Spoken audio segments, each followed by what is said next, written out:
Hello, friends, and welcome back to the Bikes for Death podcast. As always, my name is Patrick, and I'm your host. And on today's episode, we're going to be taking a peek into the world of gravel racing. For the first time ever, Bikes for Death is going to look onto the other side of the fence into the gravel race scene and see what's shaking. We've seen quite a few riders from the gravel scene come and check out bike packing. I'm thinking of like Payson McKelvin, Ted King, Lachlan Morton, to name a few. And on this episode, we're going to be dipping our toe in the gravel race scene, courtesy of the Red Granite Grinder that took place about a week ago in Wausau, Wisconsin. You may remember that Shane Hitz was on the podcast recently. He was on at episode 125, and we were talking all things Wisconsin, bike packing, and gravel. Well, the Red Granite Grinder is a race that Shane put together and is the race director for. And the longest distance is 144 miles. And that route takes riders on many different terrains and mixed surfaces. Shane manages relationships with 20 different landowners or land managers to get access to areas that can only be accessed during this race, which is really neat and makes it a really unique and fun adventure and challenge. And after that episode, Shane wanted to bring me out to check out Wisconsin for myself. So I was there at the Red Granite Grinder doing some media, doing some podcasting. But now I am back in Texas and ready to get back to some podcasting. We've been silent a little bit over here, mostly just due to travel and haven't been able to put out an episode. So my apologies, and we're going to fix that right now.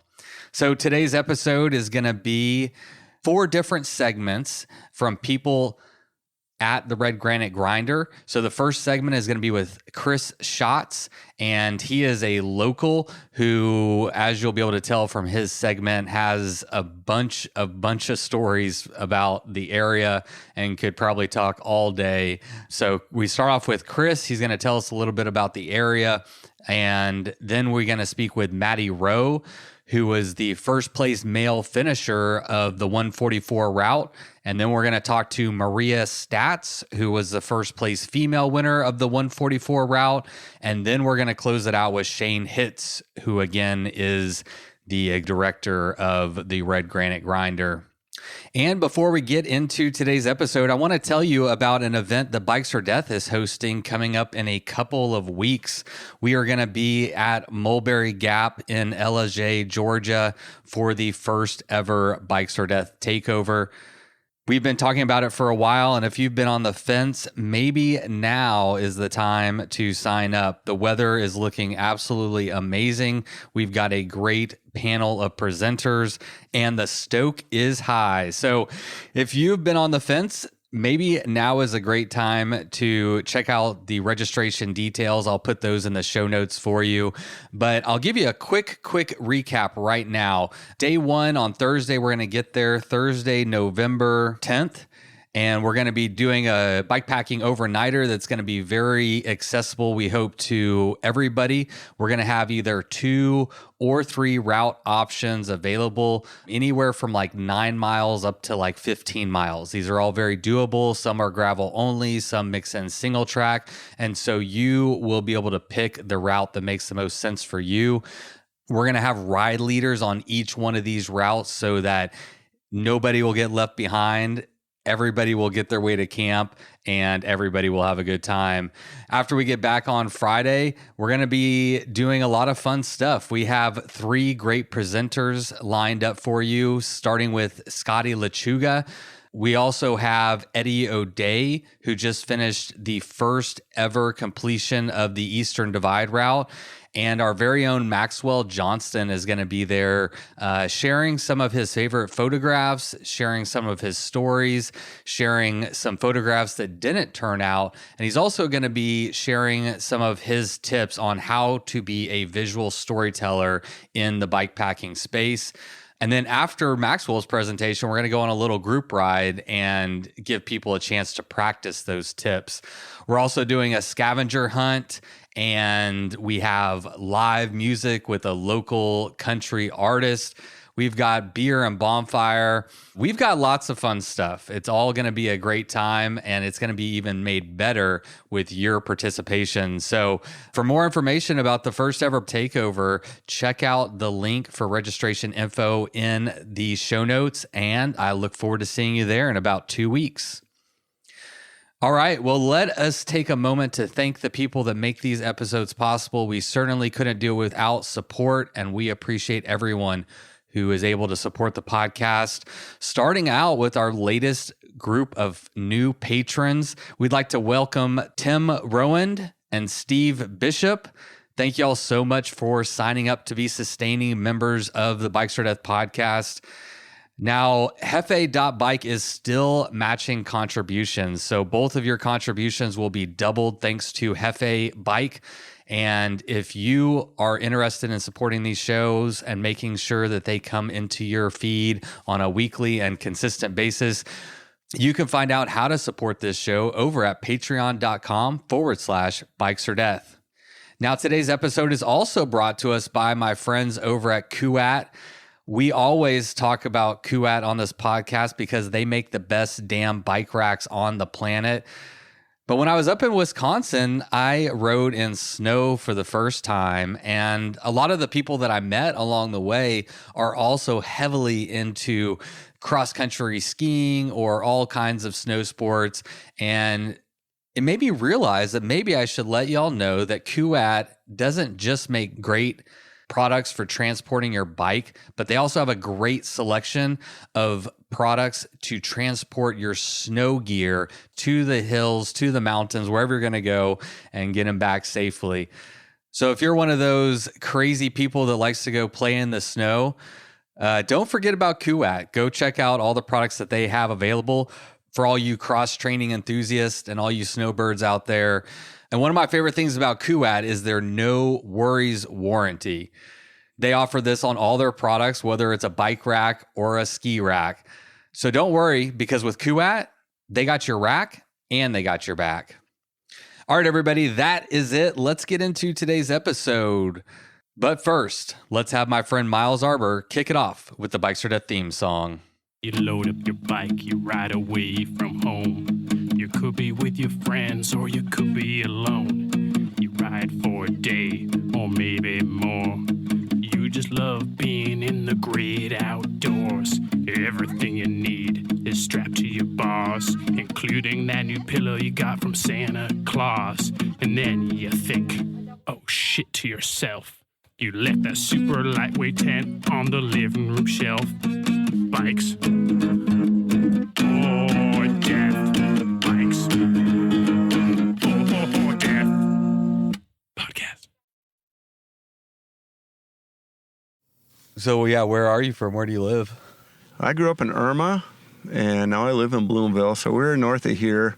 Our stomping grounds is kind of on the north side of the Red Granite Grinder course, our family hunting grounds where my dad was taking his gang of brothers and getting deer back in the 40s. So it's cool that everybody's going out to these secret spots that Shane has found. So he's found a lot of the secret spots, and instead of staying on these wide boulevard gravels, we're going on some 2-track and little single track, a fire lane that my wife was out mowing a couple weeks ago at the creek crossing. How did you get into cycling? I don't know. I was a mountain biker back in '85 when people didn't know what mountain bikes were, and it kind of went from there. Mountain bike races in '87 were a little bit different. We were all on ski trails, and that was cool, and it's kind of gone from there. I've been doing gravel for, 10 years or so, and now gravel's turned into a thing. I can't really win the races anymore because the fast guys show up.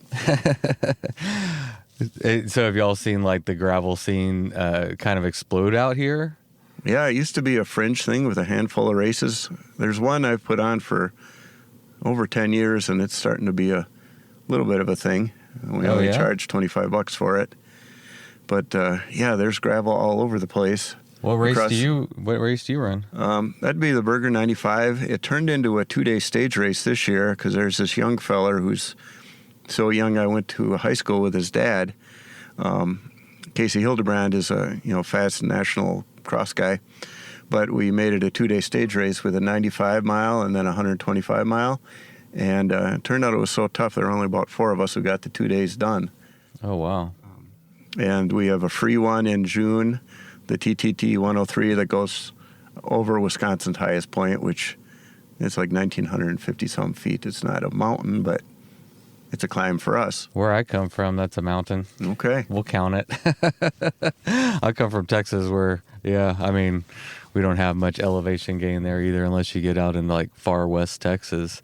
What makes your route so hard? Did you intend for it to be that difficult?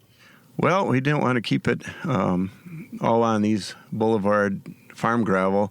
It's got fire lanes and stuff. We're in ATV country when we get up north, so you get a few rocks, and Casey put... An ATV country?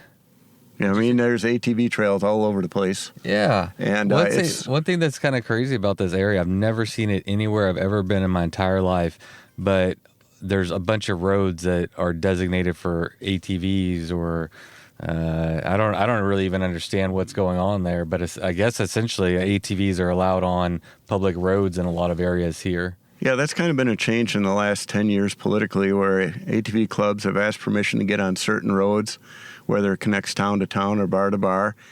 They have designated trails up in the hills. This Red Granite Grinder course is kind of on the boundary between farm country and Northwoods in Wisconsin. And the north end of the course is in the Northwoods, where Wisconsin changes to just wilderness and trees that go on forever. And of course, instead of wide farm gravel, you got your hunting gravel and 2 tracks all over the place, and your designated ATV trails in certain parts. Wow, that's awesome. It's very unique. How does the community around here, since you've been here forever, or at least for the last 51 years, but how receptive is the community to cyclists, especially as it seems like it's growing? And there's around 300 people that showed up for this race we're on today. And, a few of the leaders of Wausau have really embraced it, and it's turned into it was a risk at first, but it's turned into a big thing, and it's paid off, where you get people from all over the place coming to Wausau to ride our gravel.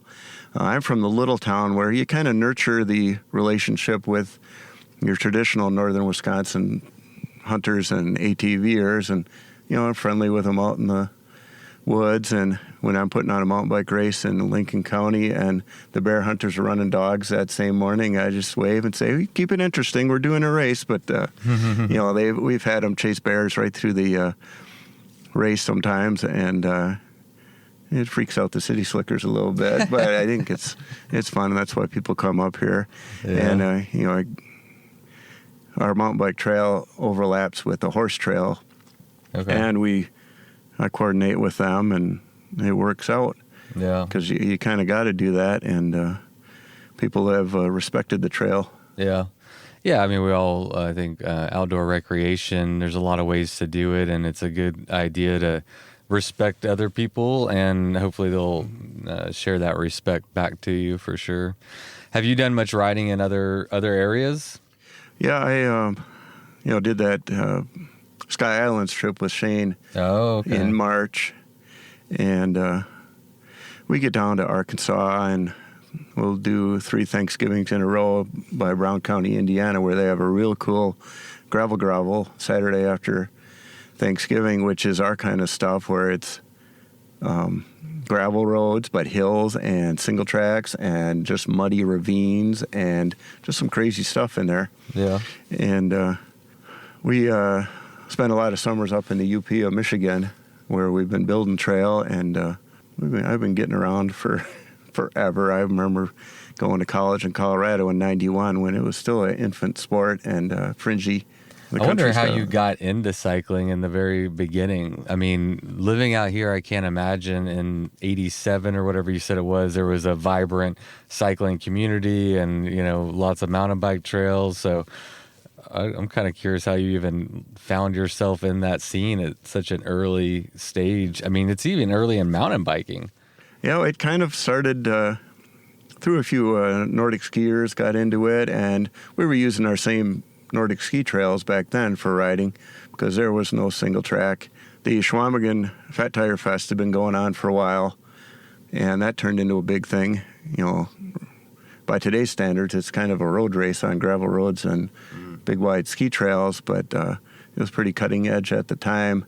And my dad started putting on a race in '89 that went for a while, and we were getting 300 racers to show up in the middle of nowhere to ride ski trails because there were only a handful of races in the Midwest, and there was a little Midwest Point Series with like 3 in Wisconsin, 2 in Iowa, and 3 in Minnesota, and kind of went on for there, and it kind of worked for my short, crooked legs because I wasn't much of a runner, and then I took it for a year out in Colorado, and I was on the Diamondback team in Gunnison and got to see Dave Wiens, but he would just take off, of course, and do 9 repeats of Tenderfoot Mountain.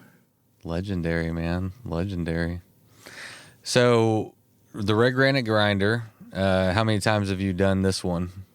This would have been my third if my derailleur would have stayed put, but I got it done a couple times. How many years has this one been running? This is the fourth year. The 4th year, okay. So the first year it was a little small, and I was the first one down Rib Mountain, but that doesn't happen anymore. There's some big guns that show up, and it's grown. And Shane has added, more surprise twist on the private land. He puts a lot of work into his route planning, and my wife and I are sometimes the only ones that go on his scouting trips because he takes us on hard stuff, and everybody's afraid of him. But we put up with them, and it's cool.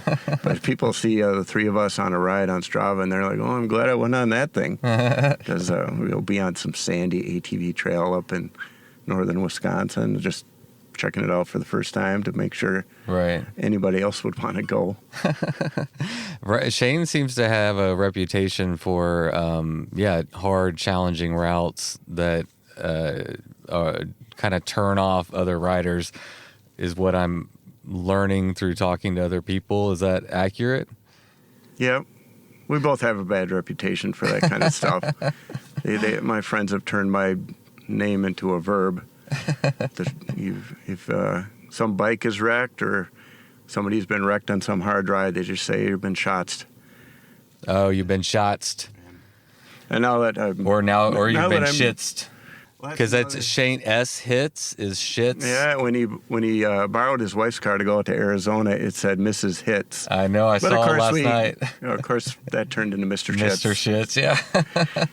So yeah, you can get shits and shots in the same ride. And now that I'm married, people can get double shots because my wife has a reputation for going through some hard rides that the guys won't go on with me. What is it about the rides? I mean, adventure cycling, usually the challenge, the type 2 fun is kind of one of the things that attracts you to it. What's so challenging about the routes that y'all are I don't know, but we seem to be out there all day. And Shane will have a ride that starts at 7 in the morning and bring lights. Because you might need the lights at the end of the day. And so very exploratory. Yeah. You don't know what you're going to get into. Yeah. Things could go wrong. I just trust Shane. We go on these 5-day bike packs, and I don't really glance at the road ahead of time. And if Shane tries to tell me, we're going to see this new thing, I say, no spoilers. Just surprise me. Yeah. And we'll be hiking through the tall grass or the mud or finding some secret waterfall. Yeah. And it's cool that way. But some people like to know what's coming up. And yeah, I get that. I think one thing I always thought would be neat is if I've had this idea that I would like to do for the podcast or through Bikes for Death one day, but essentially like I would know the route, but anybody who participates, all they know is what kind of bike to bring, how much food, how much supplies, that kind of stuff, how many days you'll be gone, but no other information. because to me, part of the fun is the adventure, what's around the corner, the unknown of what could be coming.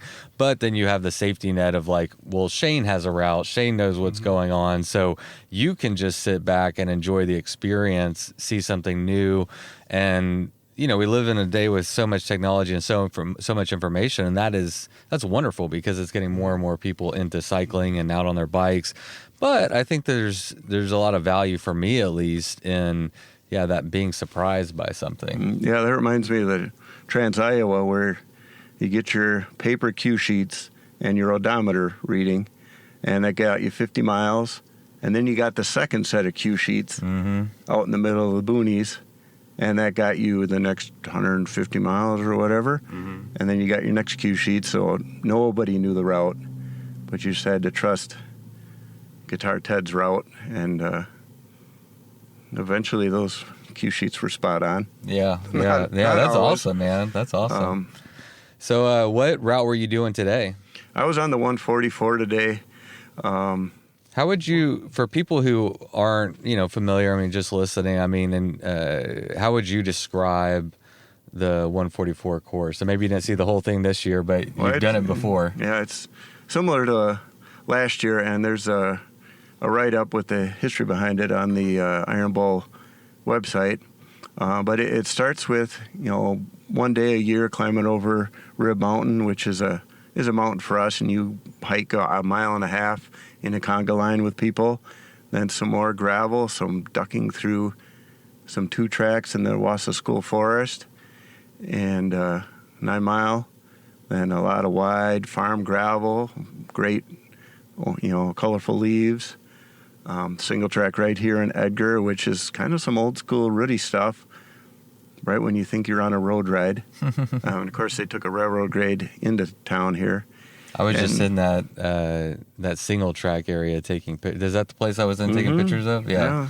I thought they mowed it just for y'all, but I guess runners use it too. And I don't know if it's their high school cross country course or something, but then you get up into the real remote country where my dad ran from the game warden back in the 40s and stuff like that, where there's a lot of secret history behind the old lumber camps from the turn of the last century, and homesteaders who would trap and walk out of the woods with a backpack full of furs and moonshine back in there. There's Whiskey Bill and Boomdecker Becker and the Adolph Getz, who supposedly helped Babyface Nelson escape by confiscating his mail truck, and wound up with a whole bunch of property secretly afterwards that my Merrill folks were always suspicious of.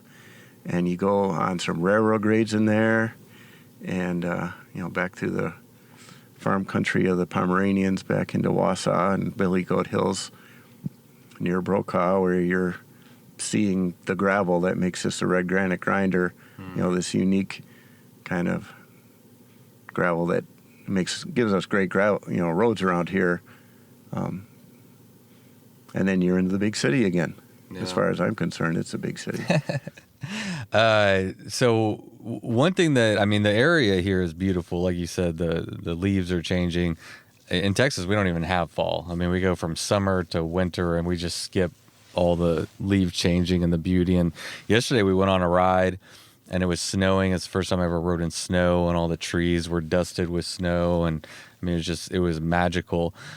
So this area in general, I find to be beautiful. One of the things that's really stood out to me is how the lack of population density, especially once you get out of town.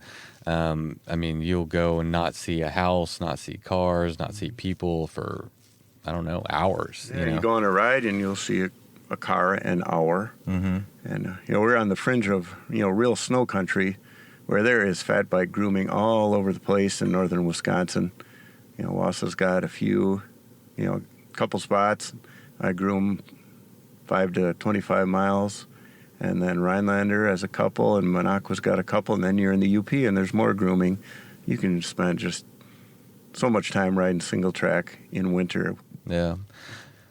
The thing that I think makes this particular route really neat and probably special is all the work Shane has done, as you mentioned, to access all kinds of land that you can only access while you're doing this ride.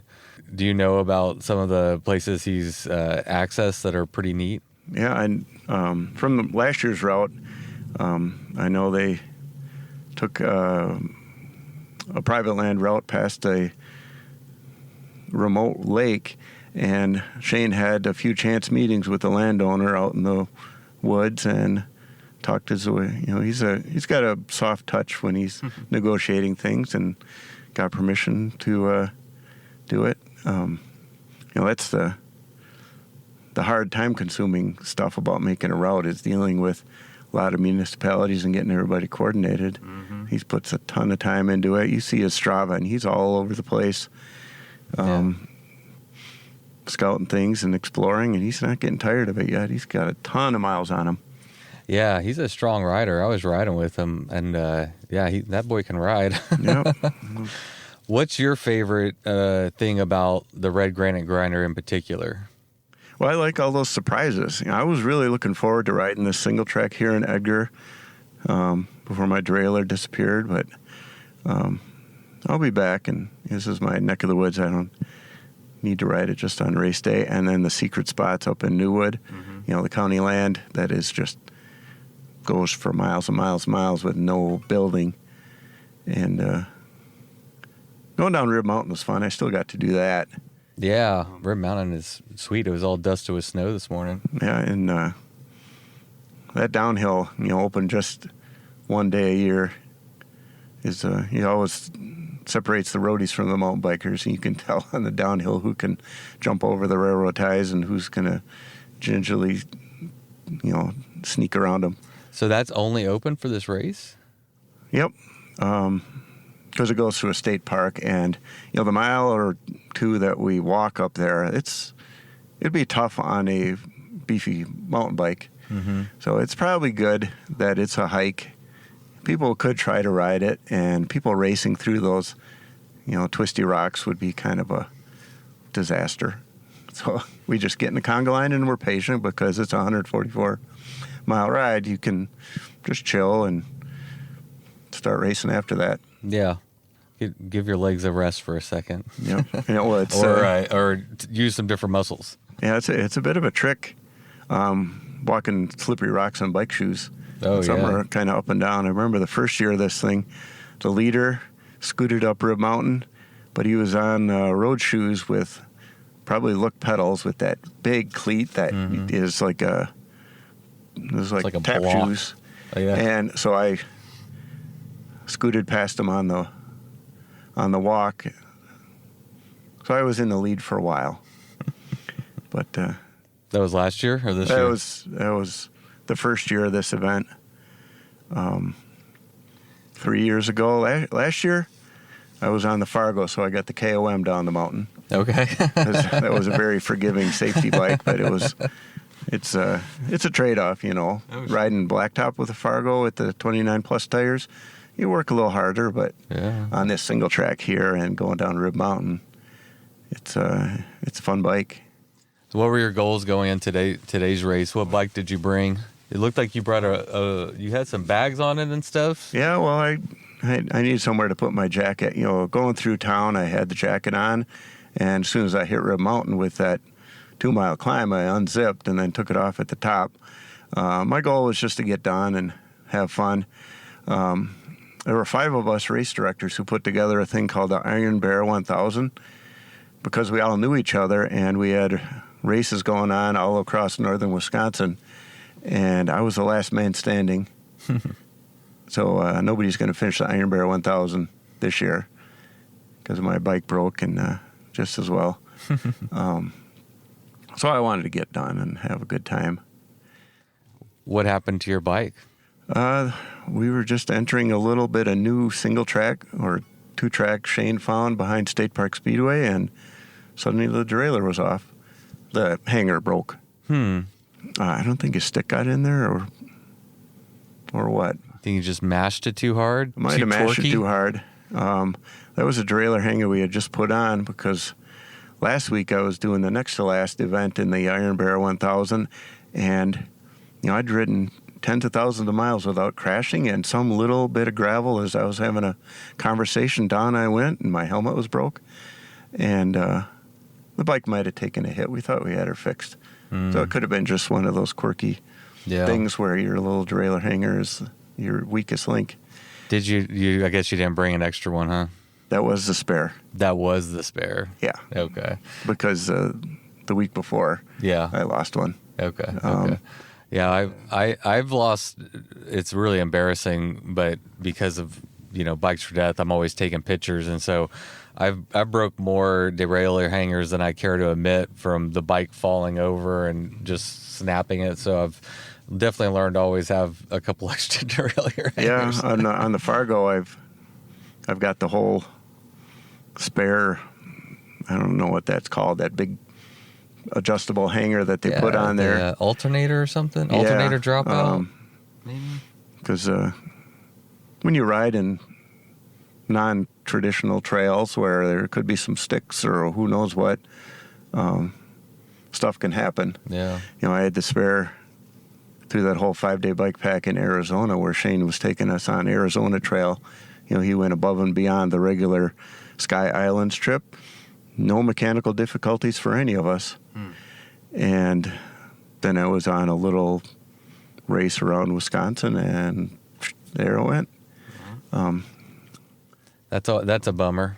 But you were saying that before we started recording that it may not be the worst thing because you got a trip coming up with Shane. Yeah, Shane has a 4-day trip planned starting Thursday, and riding this 144 miles in the cold when I wasn't feeling 100% anyways would have made that a tough recovery. And it's going to be in the 30s and 40s for our 4-day bike pack, so you might want to be 100% for that thing. Where y'all headed? It's over in Marinette County mostly, kind of on the northeast corner of Wisconsin. Shane loves riding sand for some reason, and I think we're going to get him a bag of sand for Christmas. But there's a great place to eat, these remote corner cafes and bars up in there, and he finds the secret waterfalls. He loves the Nicolet National Forest, which is there. And toward the Nicolet. Yep. And it stretches up into Michigan. In June, we have a bike pack race that goes up into Michigan, camps out, and comes back, called the Crystal Bear, because it goes to Crystal Falls, Michigan. Same kind of Nicolet National Forest gravel with a few secrets thrown in. That some we're going to see next weekend, like this weird place called the Spread Eagle Barrens, where the terrain just changes and it feels like a little bit like being in the Badlands in North Dakota where you can see everything. It's, around here we have trees forever, so we can't hardly see the terrain, and then we go out to the Badlands to do the Maadahay, and imagine this is what Wisconsin would look like without the trees on it. Yeah, it is always interesting to be able to see for a very long time. We have a lot of trees where I'm from, and anytime I get to an area that's real sparse, it's always a neat experience, I think. Although I like the trees too. They block the wind and the sun during the summer. Yep. Yeah, you appreciate the trees when you're on the Maadahay 100 and there's no trees. And if there's a little bush, there'll be 4 people clustered under it for shade. It gets pretty roasty. Yeah. I don't know why North Dakota is so roasty. It's darn near Canada. Yeah, I wouldn't know that. I wouldn't expect that. I've never been up this far north before. This is the furthest north I've ever been. So I didn't even bring, I had to borrow clothes. I brought shorts and I brought sandals. But I was looking at the weather a couple days before. The weather was going to be 60s and stuff. Yeah, so. It caught me off guard.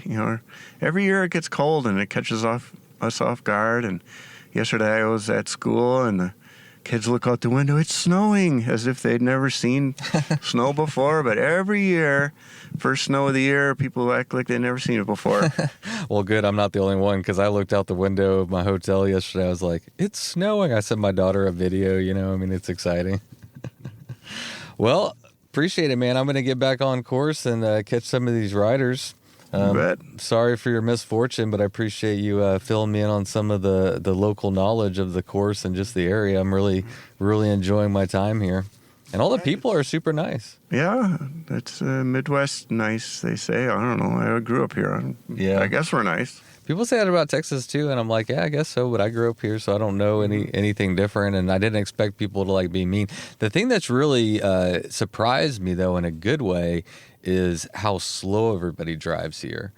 I brought it up at dinner, and a couple of people were like, yeah, I drive either at or below the speed limit. And I mean, I love it from a cyclist perspective, but where I'm from, I mean, everybody thinks they're a race car driver and a very aggressive driving, and it really sucks. And I've never been anywhere where people drive so just probably the way people should drive. Just they're all driving the speed limit. Nobody's cutting each other off. Nobody's honking and flipping flipping you the bird or whatever. I mean, I've been watching, I've been following the race, and anytime a car is interacting with the cyclist, they're just giving them all the space in the world and going way around and waiting if they need to wait. And I don't know, it's just been really neat. And so I don't know, I just have this feeling that up here, it seems like life is a little calmer. There's not as many stressors. There's not as many, I don't know. It just seems like a slower, calmer, maybe a way of living. Well, it's good to hear. I've always been up here. And well, you must like it. You haven't left yet. Yeah, I'm going to retire to right where I grew up, because we've got 30 some miles of trail there, and yeah, they're right out the back door, and somebody's got to take care of them too. But I thought we drove fast, but I guess we drive properly. That's good to hear. From my perspective, y'all Texas, I want to take some of this back to Texas. That's all I'm saying. Well, appreciate it, man. Nice meeting you. You too.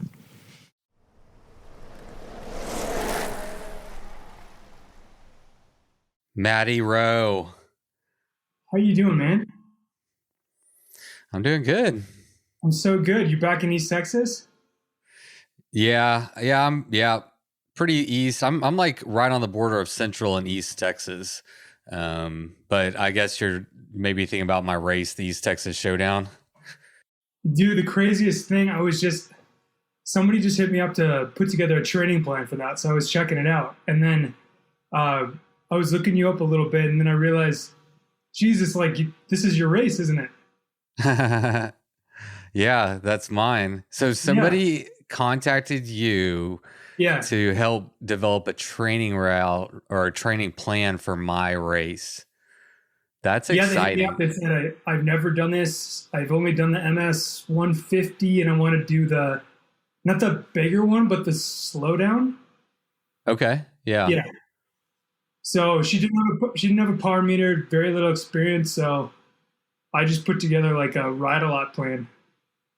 Oh, cool. Yeah. Just miles. Even the slowdown is like pretty major, man. Like 100 miles. 280. Yeah, 280. Yeah. Yeah. So we have the lowdown, which is a non-competitive ride. Yeah. And that's 170, and that's new for this year. And we're pretty much going to have like mandatory camping halfway. I mean, you don't have to, but we're not tracking your time or anything like that. And then, then the next step up is the 280, and then you can go for the 400. And then maybe after that, you're ready for the Tour Divide or Colorado Trail or Arizona Trail or something like that, And so it's really, the whole event is, and really I stole heavily from gravel, because my whole idea with that event was to bring like the gravel community vibe into bike packing. Whereas I don't know how familiar you are with bike packing and those races, but a lot of times you finish historically to an empty parking lot or, a gate in the middle of nowhere, and there's nobody there. And so really the thing I wanted to bring together was an opportunity for the community to get together and hang out and share a beer and a burger and, share their war stories, or hopefully they're not all war stories, but there's going to be some scrapes along the way, usually. Gotta be, if you're going to be running that long. Yeah. Well, that's really exciting that, the event has just kind of taken off, and it's really surprising. I think people are just kind of curious to maybe come check out Texas, and wasn't really expecting it to be as well received. And it's crazy to hear that people are like hiring coaches just to train for, which is great. Like, that's what I want to do as a race director, is like give people a carrot, something to shoot for, a goal, and then give them the opportunity to go put it to use, And so right on, man. That's super cool. Yeah. No, I was checking it out. It looks really cool. I guess I never even considered like going to East Texas, but I like New Mexico, so it's way different. I should check out more of the world, Yeah. Well, I appreciate you scheduling this interview right at Beer 30. So cheers, amigo. Yeah, cheers. Or is that your Miller Lite? That's your signature Miller Lite. Yeah. It's just easier. Are you sponsored by them yet? Or are you still working on it? I'm still working on that one. Yeah. Well, maybe after this podcast, it'll happen for you. The dream come true. Yeah, for real. No kidding, man. I tried to get like a bourbon. I'd still like to get a bourbon sponsor, because bourbon and bike packing, because you can't take beer bike packing. It's too heavy. It's too bulky. You got to go with, bourbon, obviously. So it is the drink of bike packing, I think. So I think there's a good tie in there, but still working on it. Absolutely. Got to get on board. Well, congrats. 144 miles, first place. And if my math is correct, you averaged 18 miles an hour. Is that right? I didn't even look. You mean like moving time? It's just from start to finish. Your total time was 8 hours, 45 minutes over 145 miles, or 44. And I just did the math and it came out to right at 18 miles an hour. I think it was slower. I thought the original time was like under 17. Yeah. Really? Interesting. Yeah, it was slower this year for sure. Okay. For fun reasons, because there was more fun stuff. Yeah, more like little fun sections that he threw in. Yeah. I mean, that's like part of the reason this race is so cool. It's just like, it's fun little sections, but it like, I feel like there's a sweet spot with promoters where like some people just make it like champagne rolling gravel roads, and that's not that cool. And there's like others that go the other side, and it's like in the middle of the course, you're like climbing up a ladder and like jumping off a waterfall, and you're kind of like, like that's too extreme. Like you're just trying to make a name for yourself in kind of a gimmicky way. But this is like a nice sweet spot. So I really appreciate the taste of the course, I would say. Yeah, that's great feedback. I mean, I didn't get to see all 144 miles. I got to see quite a bit of it. But one thing that makes it really unique is I actually interviewed Shane for this episode as well, the race director. And I asked him like how many individual like land managers he has to work with to get access to all those different unique features. And he has 20 different contacts or more that he had to find them, reach out to them, build a relationship with them, and then maintain that relationship just to be able to put together that course. And you can only ride it for his race. So it's pretty sweet. And that seemed to be the overall feedback from people, was they really liked, the unique approach, but it wasn't like too wacky. It was like a good balance. Yeah. Was that your first year to go? Nope. This is my second year. Oh, sweet. Yep. Before we talk about it, I wanted to actually get a little background on you and find out like how you even got into cycling, how you got into gravel. Did you come in from road or mountain biking or?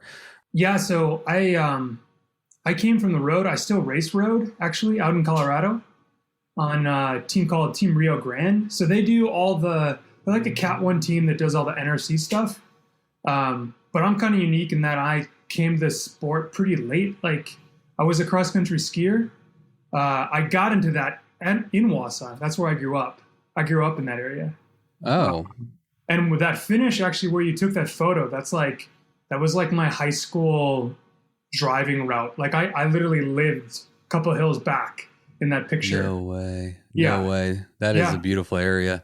For the people listening, there was it was right at the end of the race, probably for you. I think it was like mile 137 or something out of 144. It was right at the end. And I think it's called Billy Goat Hill, and it's got a couple really big rollers with like 22% grade.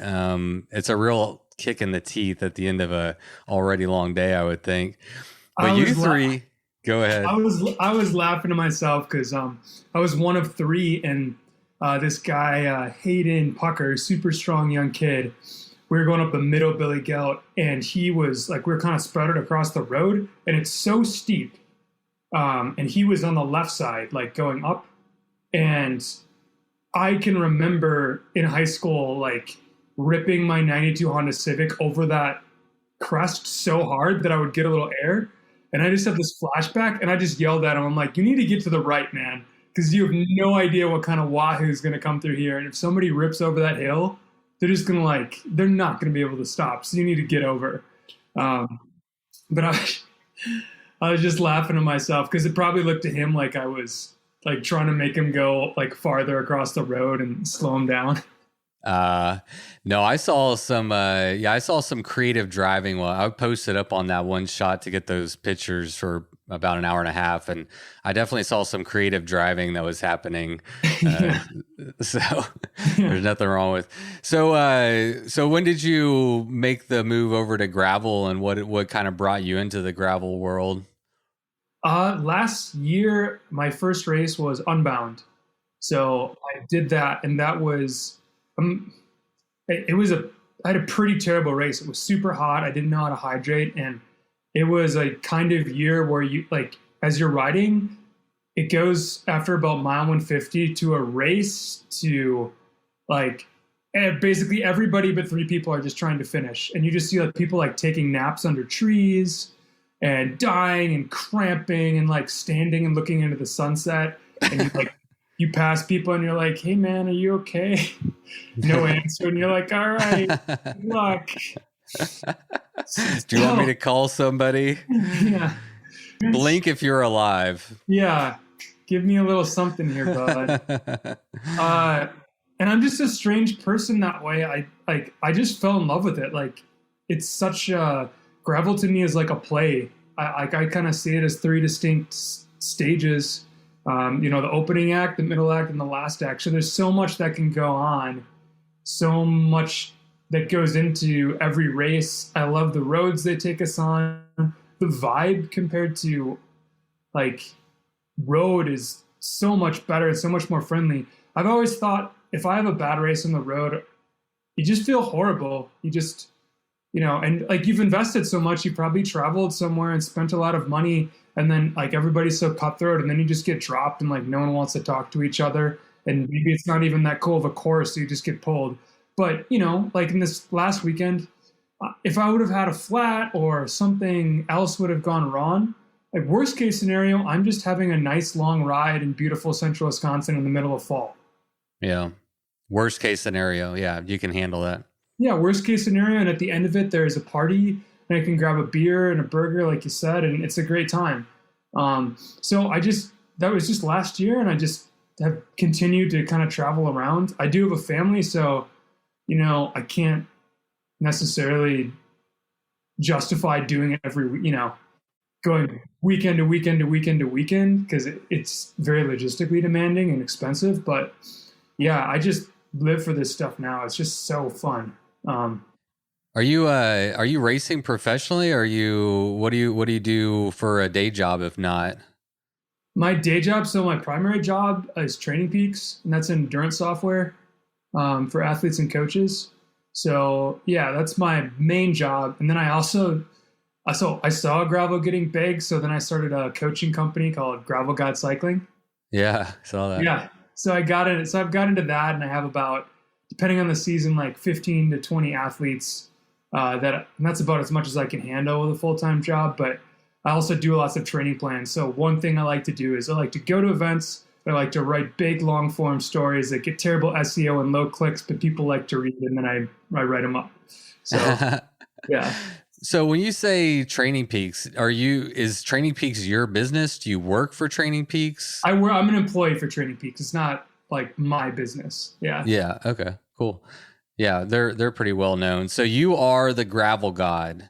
Yeah. Which is great because I've been looking for you. I've got lots of questions. The first one is, did you go straight to God, or did you have to be like a lesser deity first?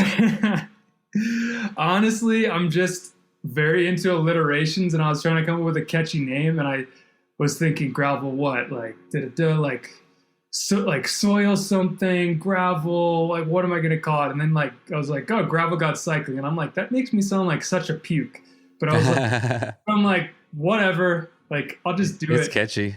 It's catchy. It's hard to think of a name. Like when I came up with Bikes or Death, I was so stoked. I had been thinking of names forever, and it was just so simple. It's a little aggressive, but and then maybe Gravel God is a little excessive, but it's catchy, gets your attention, it's cool.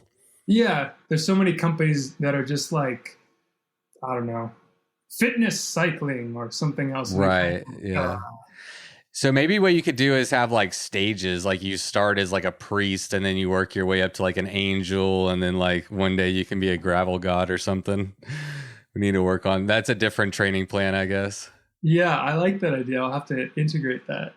So plug your business a little bit. I mean, my audience is mostly bike packing, but you even already got one client off of one of my events, and I'm sure there's other people out there that, want to go fast, want to push themselves. So, maybe tell us just a little bit about what you do, what makes you a good training coach. I think it's best illustrated because of the company I just brought to Red Granite Grinder. Two of my athletes came, and I've only met one of them in person briefly. I didn't meet the other one, but I convinced them to come out and showed them a great time, and we really bonded well and got along. And what I think one athlete flatted out, but the other got 4th overall and won his age division in the 40s. And he had a great race because it's only his second gravel race. So I think to me, like probably my whole gig is I really see cycling as an important part of someone's best life, just because I think a lot of people these days like don't push themselves a lot physically and then don't get outside, spend too much time on screens, that sort of thing.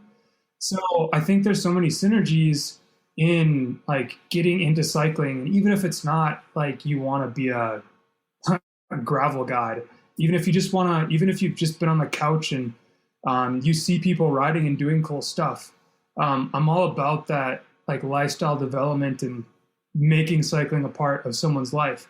And I've seen it happen many times. Like both of these athletes, I mean, I think when I got the first athlete, Forrest, he was a firefighter and he was like, I don't know, 240 pounds and didn't totally believe in his cycling abilities. And now he's like totally killing it. He's got down to like 175. He's changing his whole life around. He's living the van life, traveling to races. His wife's really active. So there's all these like amazing ripple effects as well. Actually, as my athlete pointed out, as Forrest pointed out, he's like, people in my fire crew see me eating healthy, like being more active, doing stuff like that. And all of a sudden they're motivated to be that way. So these network effects, they really go out. And as far as like finding meaning in work, I mean, like probably like you, I mean, starting out in high school, I just worked like such crap jobs for so long. And it wasn't exactly apparent that I was bettering the world or making anyone's life better. But here I can really feel it and you can see it. I mean, I get nice comments all the time that are pretty genuine. Like, thank you. You helped me make this vision come true. So, I have that, like, I'm a dad. I've got a full-time job. I'm not super talented, but I like racing. I came to it late, so I know some of those struggles. And I have the Training Peaks background. So I do have a lot of like science and metrics and knowledge about that stuff. But I try not to make that the forefront. I just try to make it fun. And that's kind of why I like writing these stories. To keep it fun, like wear your cowboy hat, have a silly business name. Yeah. Well, what you said really resonates with me in a lot of ways because I created Bikes for Death as a way to simply create something meaningful in my life and hopefully like do something good and create ripple effects. Because I mean, corporate America can just kind of suck your soul, and so Yeah. even at this race I got to see quite a few listeners. One of the guys like bought a mountain bike 2 months ago. This was his first mountain bike or his gravel race. He raced a hardtail. Shout out Travis. He did the 85 miler, first one. I mean, it's incredible, Yeah.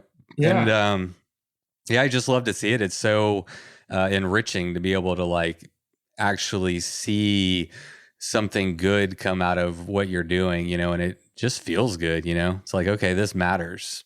Yeah. Heck yeah.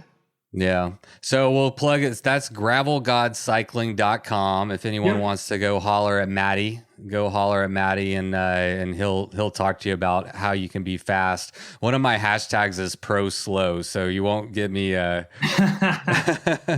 don't know. But there's people out there who like to go fast. Yeah. So this was your second Red Granite Grinder. How did you hear about it the first time, and how did you hear about the first time?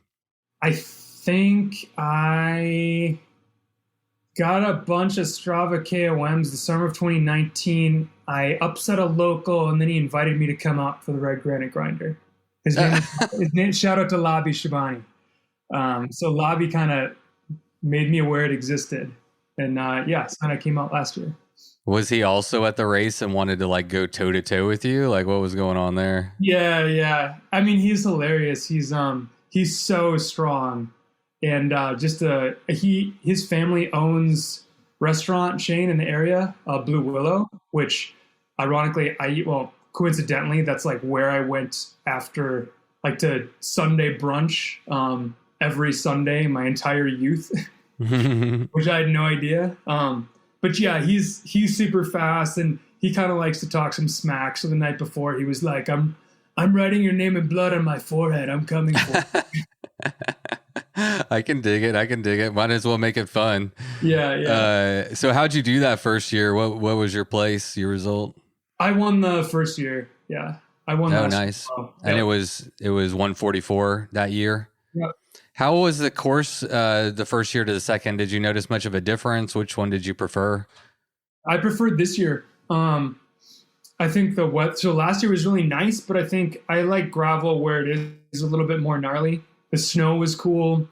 The cold was nice. They also added a couple sections like right after Rib Mountain, this extra single track section. So all that stuff was really neat and kind of broke it up. And it just combined to the sense that it's more, like 144 is hard to ride no matter what surface, but it just made it that extra bit tough. And I kind of like that. Oh, cool. Yeah. Shane will be happy to hear that. I'm doing some surveys for Shane.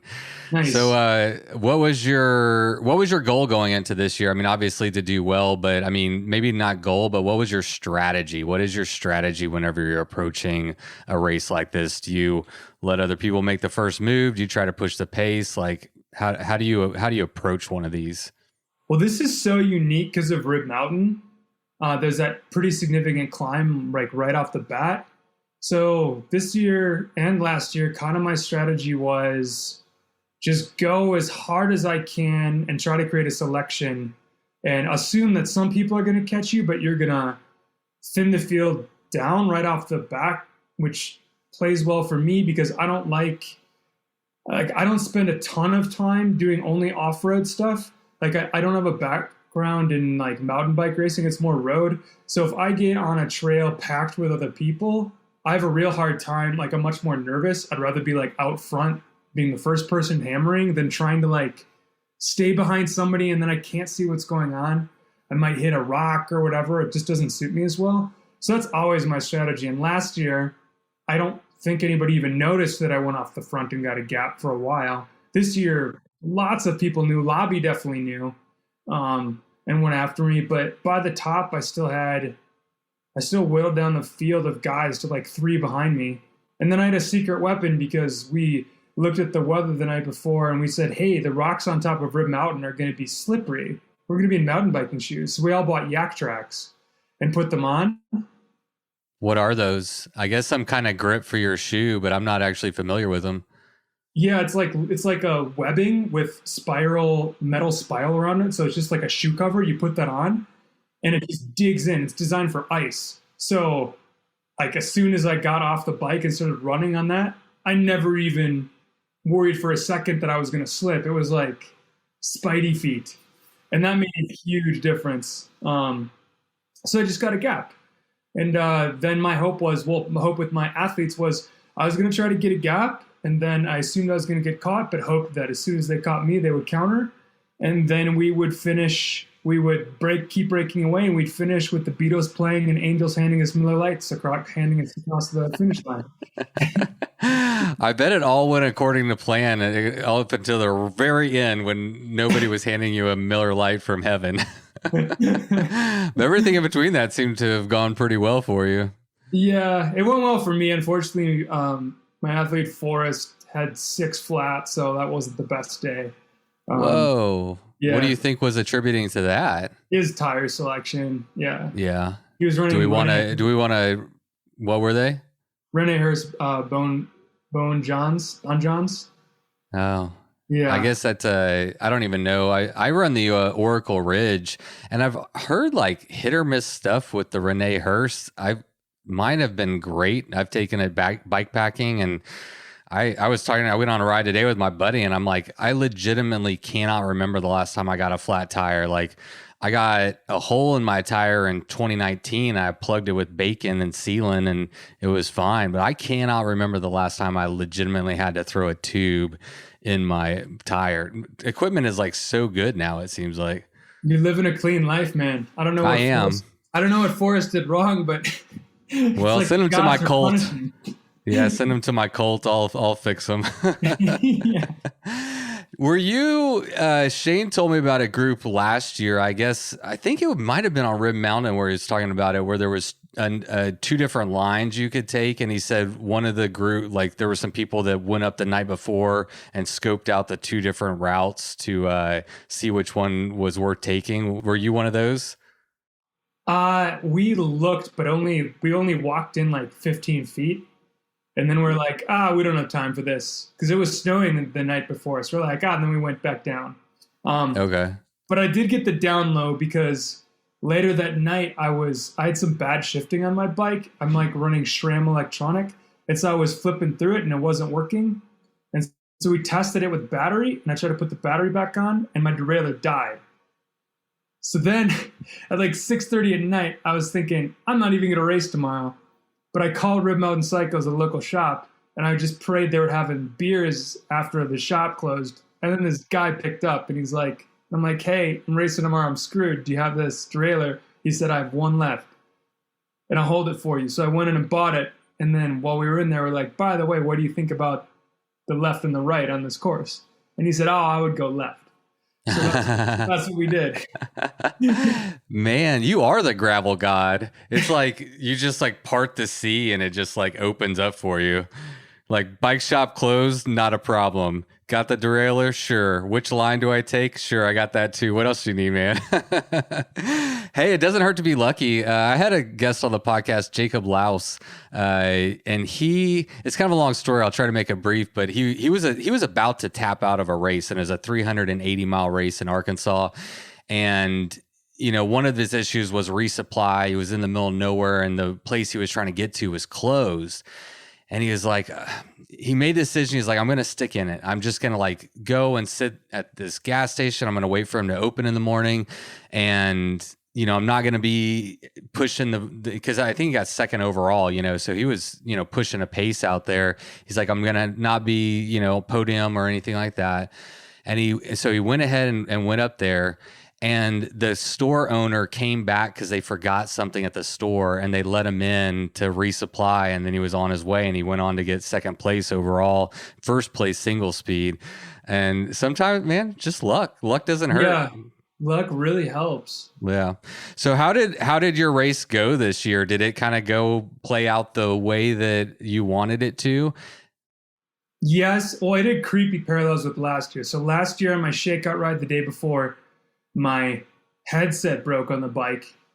And I also went to Rib Mountain Cycles and got that fixed last second. Last year, I attacked on Rib, got a gap, and went away with a small group. Same this year.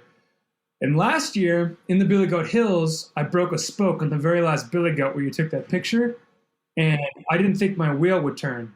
But I ran to the top and started like going down that next hill. And it would. It was kind of tacoed, so it would rub every time. So I hobbled in. So I felt pretty lucky about that. Well, this year, at mile 90, I was going through the snowmobile trail and I was coming up to the steel gate and I hadn't pressed my brakes for a while. And I pressed both brakes and nothing happened and I just kept cruising. So I had to Fred Flintstone to stop. And I said, shit, my brakes are gone. And I tried tightening them down, but I could not get it to work. Met my parents at the top of the course. I was looking for pliers to try to cinch them down, didn't have them. And so I'm thinking, at this point, I had a 5 or 6 minute lead, but I'm burning up all this time sitting there trying to fix them.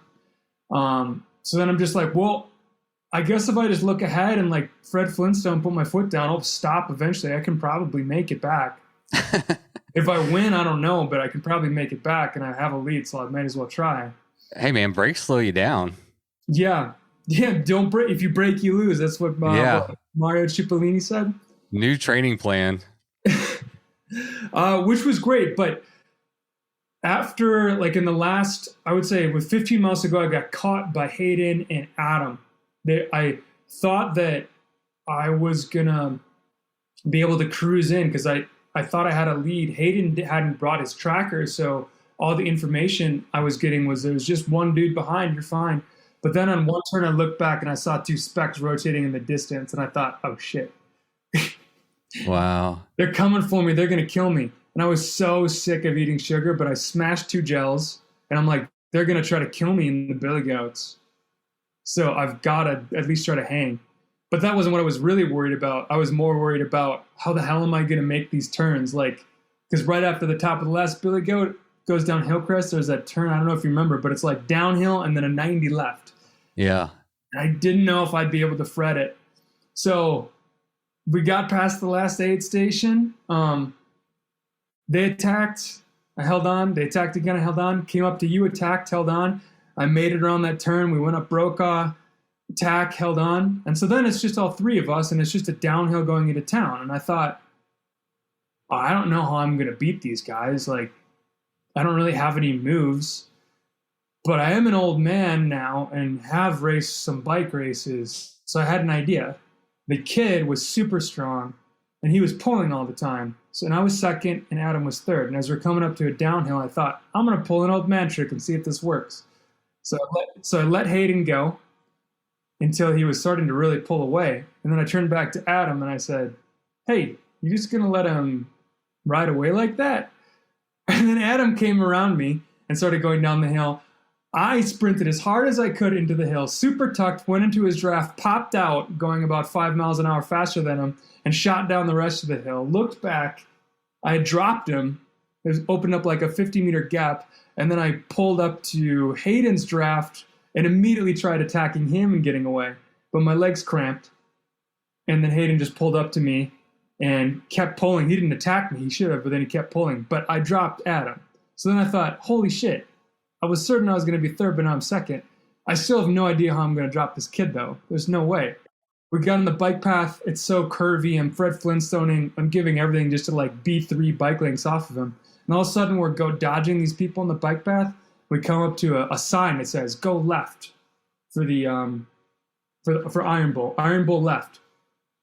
Hayden must have not been paying attention and just went straight. And I yelled, but he was going too fast. And so I just put my foot down and went left. And then I thought he was just going to go left because it routes on your computer, it buzzes. And I just like casually rode into the finish.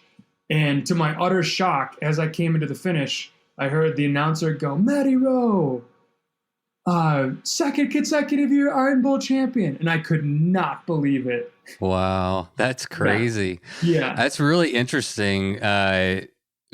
Bummer for Hayden, by the way. I mean, obviously he put in a strong effort and to have it monster, like man. slip. I heard about, everybody was talking about him before the race. Like Yeah, he's got a reputation, so absolute monster. Yeah. But I was curious because when I saw you, there was the three of y'all, and I was curious how long y'all were working together. And what it really was is those two guys working together to catch you. Yeah. How long had you been off the front in the lead working by yourself? Since mile 55 or so. Jesus. So you had 80, you had about 75, 70 miles or something of just by yourself grinding it out. And 9 minutes trying to fix my brake. That's funny. I did notice you were one of I didn't see a lot of people with aero bars. Is that part of your strategy? Were you planning to be off the front and just tuck down and ride? Yeah. Yeah. I did Unbound earlier this year, and it went okay, but a bunch of my teammates also did it, and they had aero bars, and I was just like, I don't know. When you're kind of alone solo and you can just like get in them for long periods, like A, it's a little bit more aero and can be faster, but B, also if you ride a long time, you only have like so many places to put your hands. So even for like a resting perspective, just like putting your body in a different position, it's more comfortable. Yeah. Because I get like I must have some nerve thing going on, but I'll get really numb hands. So if I can get in like that, it like gives me a little break. Man, I am the exact same way. My hands are my Achilles heel, so to speak. And like I just did a 170-mile ride a couple weeks ago, and I put the aero bars on. I mean, I preach comfort first. If you're comfortable, you're happy. If you're happy, you're pedaling hard. I mean, we're not usually going 18 or 17 miles an hour averaging on bike packing. And so comfort, if you're trying to be on the bike for hundreds and hundreds of thousands of miles, comfort is huge. And I think I have that same nerve thing going on. That's an exciting race, man. Is that what you love about gravel racing? Is that what you love about racing? Is those like dynamics, those games that you're playing the whole time, and like when it works out, and that old dad or the dad move, or what did you call it, the old man move? Old man move. You skunked him. You just like skunked him with your wits. That's cool, man. Yeah. Like I was saying before, it's a play. Just because things go well at the start doesn't mean they go well at the end. And equally, if things go badly at the start, they could go better at the end. So that's exciting, Yeah, don't give up. Don't give up. And even when you thought you were kind of cruising into Woosaw, thought you had it, all of a sudden you got two dudes coming up behind you, and it's a new thing. So it's game on, It was like a dreadful moment, but it was also exciting because I was like, they're coming to kill me. And that's good because in some ways it would be kind of like, I don't know, it wouldn't like respect the event enough if there wasn't more of a battle toward the end, I would think. Oh, well, y'all put on a show. I missed it, man. I missed it. I timed it wrong, and I came in like right after because I stood and took pictures for a while, and I missed the finish, which was like a big bummer. But the other good finish. Did you see the one when I know Jared Linsmeyer, he came in 5th, I think, and he was in a group of 3, and at the same, they were coming down the center square there through the gates or whatever, the markers. And there was a family. There was like a dad and I think wife and a little girl, and they were just like do. And you see these guys behind them like do, and they're like trying to sprint around the kids and like not kill them but be respectful. And did you happen to catch that? I didn't see that one, dude. That was. I got some pictures, but it was like snowing, and so they were kind of out of focus and stuff. But it's a pretty fun dynamic to see everybody like coming in and making a race of it at the end, Oh man. Yeah. I don't know. I honestly get super inspired by so many people out on course. And I when we were overlapping with, maybe it was the 50 milers, I definitely wanted to like, I was always one to say, have a good race, like keep kicking ass. Cause it is cool. Like there's just anybody who, I don't know, just growing up in Wisconsin, it was we have such a reputation as Wisconsinites of just like, we'll stay inside and like balloon up and watch the Packers. But just people like just getting stoked about going out in the snow. I was like, this is what's up. Yeah, these are my people right here. Yeah, it's cool to see. So will you, I think you have to go back next year and defend. I mean, you're a 2-time champion of this event. So you're going to go back next year and give it another run? Heck yeah, man. Gotta. Sweet. Yeah. Well, I think people will be watching out for you next time. So no secrets now. It's No two times secrets. two times is not an accident. It's just going to be everyone else in the race trying to hold on to Hayden. Yeah, he made a name for himself too. I think he's a young kid. I heard he was like 20, right? Yeah. Yeah, so he's got some potential there. Very Total cool. monster. Yeah. So Yeah. good for cycling. Thanks, amigo. Thanks for coming on and sharing your thoughts on the race and everything. We don't talk a lot of gravel racing. I think this is the first episode I've ever done with about gravel racing, and so it's pretty fun. It gave me like a little peek into the gravel racing world. I've done a couple, but I just go riding with buddies. I'm not trying to play the games and do all that. It's just we'll just go ride, and so to actually like get into the race mode and the race mindset of it was pretty exciting. I enjoyed it. Cool. Yeah. Well, it was great you came up, and I look forward to hearing the podcast. Yeah. Thanks, buddy. We'll go enjoy the family.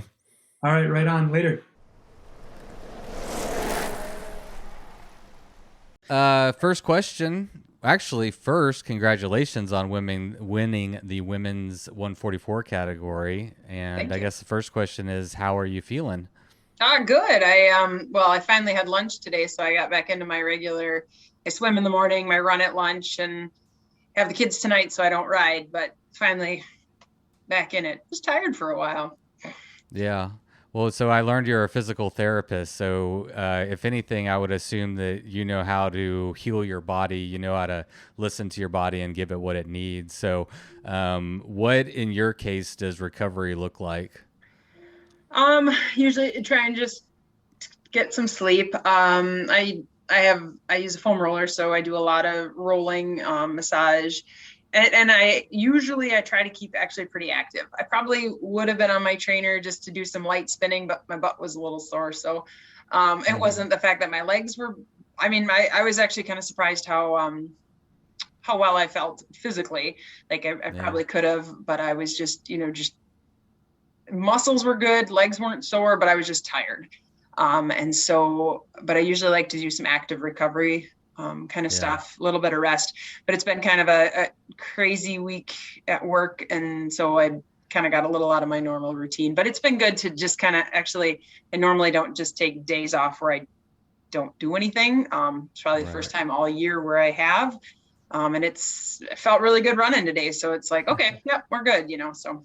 Yeah.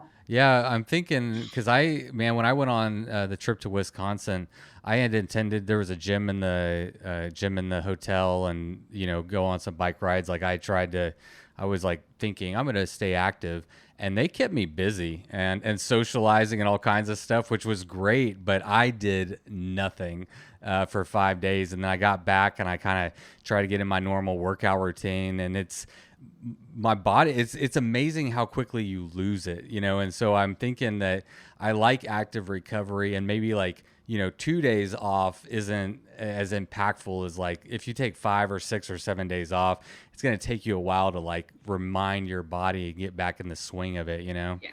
That's where I usually don't like to take too many days off, but it's just kind of the way the week has worked for me, which is fine. But now it's kind of okay. Next season's coming. We got to keep up on it because it's easy to fall out of habits. You said it's swim, run, ride. It sounds like you're trying to do that almost every day on a pretty consistent basis. I swim a couple mornings during the week just because I live super close to the pool. And mornings when I don't have my kiddos, I can get to the pool by 5:30 and swim for a half hour. Just because I love swimming. I used to do a lot of triathlons and did pretty well at them. And so I love to swim. I use it a lot, actually more so for recovery.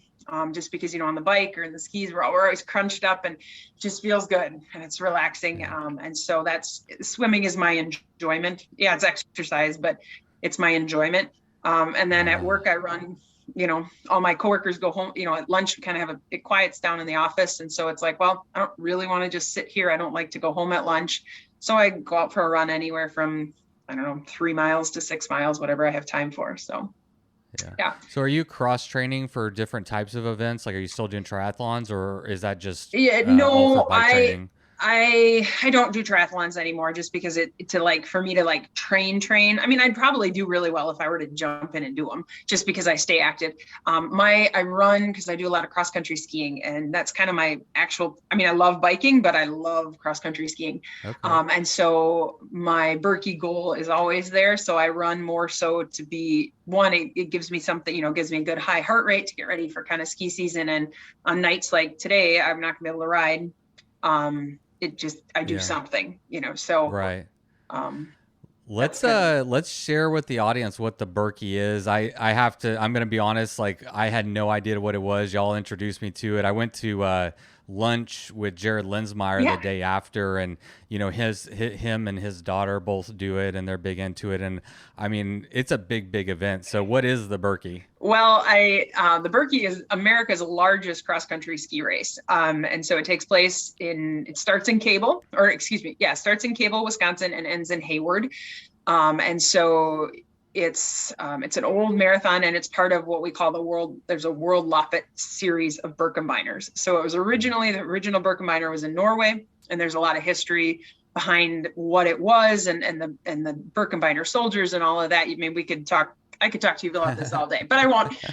So it's it's a big deal in the skiing world. And so it's a very internationally recognized event. So, I mean, you go and there's people from a couple of years, we had people, at least one person from every single state. And there's people from multiple countries, and they all kind of congregate in Hayward and Cable in northern Wisconsin. And it's a grueling course. You think, oh, Wisconsin, it's pretty flat. It is not flat. The flattest part of the race is the 2K. You have to ski across the frozen lake. Right.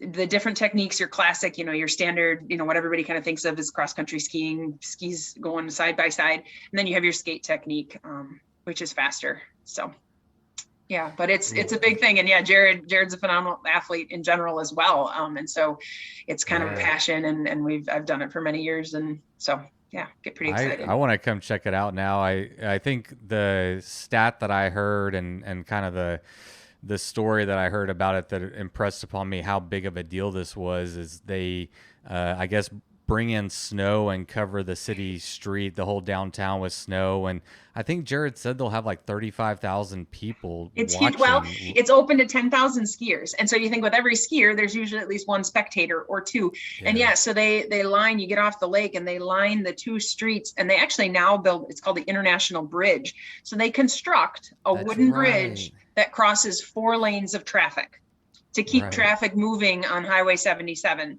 And it's a big deal. It's a big event. I mean, people from all over. And I mean, I've been fortunate enough to be getting better, and I've done well. I used to skate, and I skated really well. And then I had skied out of the elite wave, and I was so excited. But when you ski 7 months pregnant, you don't re-qualify for the elite wave.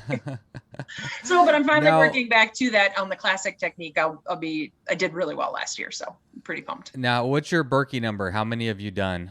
I think I have 11. I only have 11 of them. Wow. Okay. That's a lot. It is, but I skipped like 1 year. 1 year it got canceled. And 1 year I decided, the second time I was pregnant, I'm like, I'm not skiing pregnant again. I mean, it was cool to do, but I'm like, I hate, when you get passed by people who you could feel like you could give them a coaching lesson on the trail, it's kind of mentally hard. Yeah. You're like, I don't need that disappointment in my life. Like, why put myself in that position? And you're wearing a ski suit and you just look fat. Yeah. Just decided to skip it. Well, nothing wrong with that. I mean, you did it both ways, right? Yeah. You kind of, you did it with a kid, and then you're like, I think I'll take one off, which is totally fair. So let's talk gravel racing. How long have you been doing gravel racing? Well, gravel specific racing this year. This is the first year I have a gravel bike, just because I'm like, wow, why not? Everybody else has a gravel bike. Might as well try it. So I did a gravel ride and a couple gravel races earlier in the season. I did Bora Epic and Gravel Drama down in Wisconsin, which is kind of an unofficial race, but it was a grueling ride anyway. So this is like per se from gravel racing, my first year. But I've Okay. been doing mountain bike racing, cross country mountain bike racing, and single track racing for about 12, almost 13 years. So, you know, Yeah. going from like a Schwamigan or like a Lutsen where it's a lot of 2-track and gravel roads anyway, and fire lanes, it's just same kind of thing. You're just on a different bike. So Yeah. at least in So my you've been- opinion, and I don't mean to offend any gravel people, but I, I don't know if that does or doesn't. I don't know. My thing is everybody should be allowed to have their opinion, you know, like I'm only asking you essentially, like when I interview people, I can't expect you to have the opinions of everybody else, right? Like you can only have your opinions, your perspectives, and I don't think anybody should hold you to the standard of sharing everybody's opinion in the world. So I don't know. You're allowed to have your opinion. Yeah. Well, it was funny on the question when you register, it said your experience with gravel racing. And I'm like, well, I could put inexperienced, but I consider myself a very experienced dirt rider. So, you know, I can walk my bike That's too. a tough one. Yeah. Yeah. What draws you to, are you mostly like an athlete? Like it sounds like you've done a lot of racing. What is the thing that really is the primary motivator or driver for you with all the different sports that you do? Staying active. You know, I grew up with active paper. I didn't grow up racing, but I grew up very active. We always rode bikes.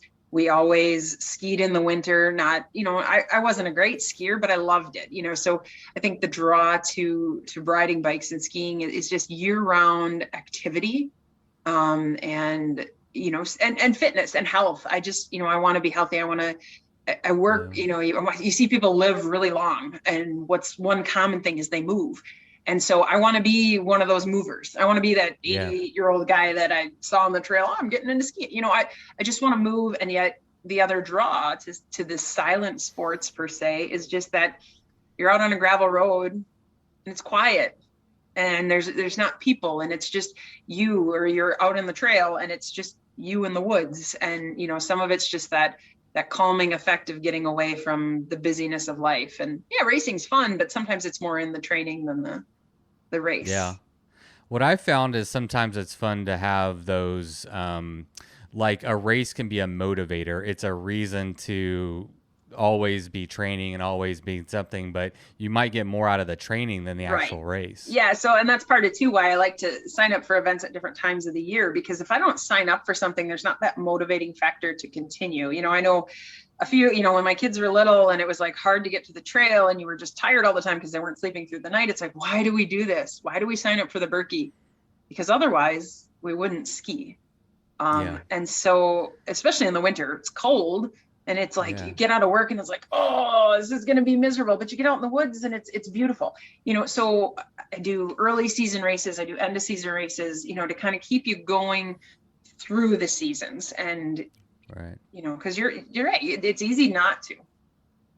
Yeah, I've interviewed some people who are a little bit older that have done some really amazing things. And I try to highlight them as examples of, I think just keeping your body moving, doing lots of different things. Whenever I work out, it's always like with an endurance mind. Like I do a lot of kettlebells and a lot of like slam balls, and I just want to be moving my body and, you know, using it in all kinds of ways. And so it's like robust. It's used to being moved. It's used to being used. And like a useful body is it. Like, I think that's the way I kind of, in my mind, that's the way I look at it. So when you were talking about, I just want a body that can move and do lots of things for a long time, that one resonated with me.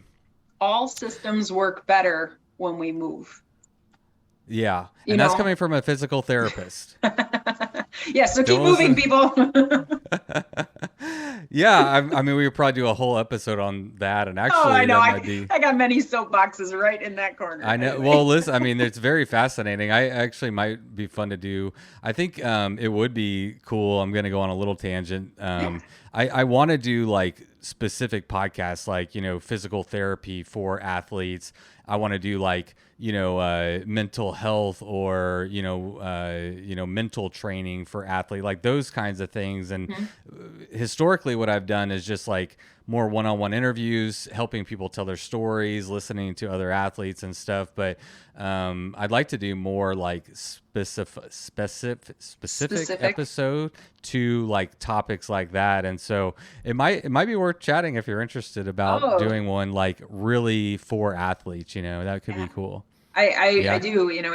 It's a passion. And it's fun when you can join your work and your passion, and it's because it is important. And also, and from my standpoint, to just let people know that, because it's changing in physical therapy, but the benefits of physical therapy, sometimes people are like, well, it's just for after surgery. It's like, no, but sometimes it's just those little things with recovery. What muscle groups as a cyclist should we focus on stretching, or what's a couple things you can do after a ride to keep your body from having back pain, kind of stuff like that. So no, I more than would love to assist you with that in any way, shape, or form. Let's just plan on doing it. We'll put together like a show or something, but I'm not kidding. I would like to do that. I've actually been looking for a physical therapist to have that exact episode with. So yeah, count yourself in. All right, I'm game.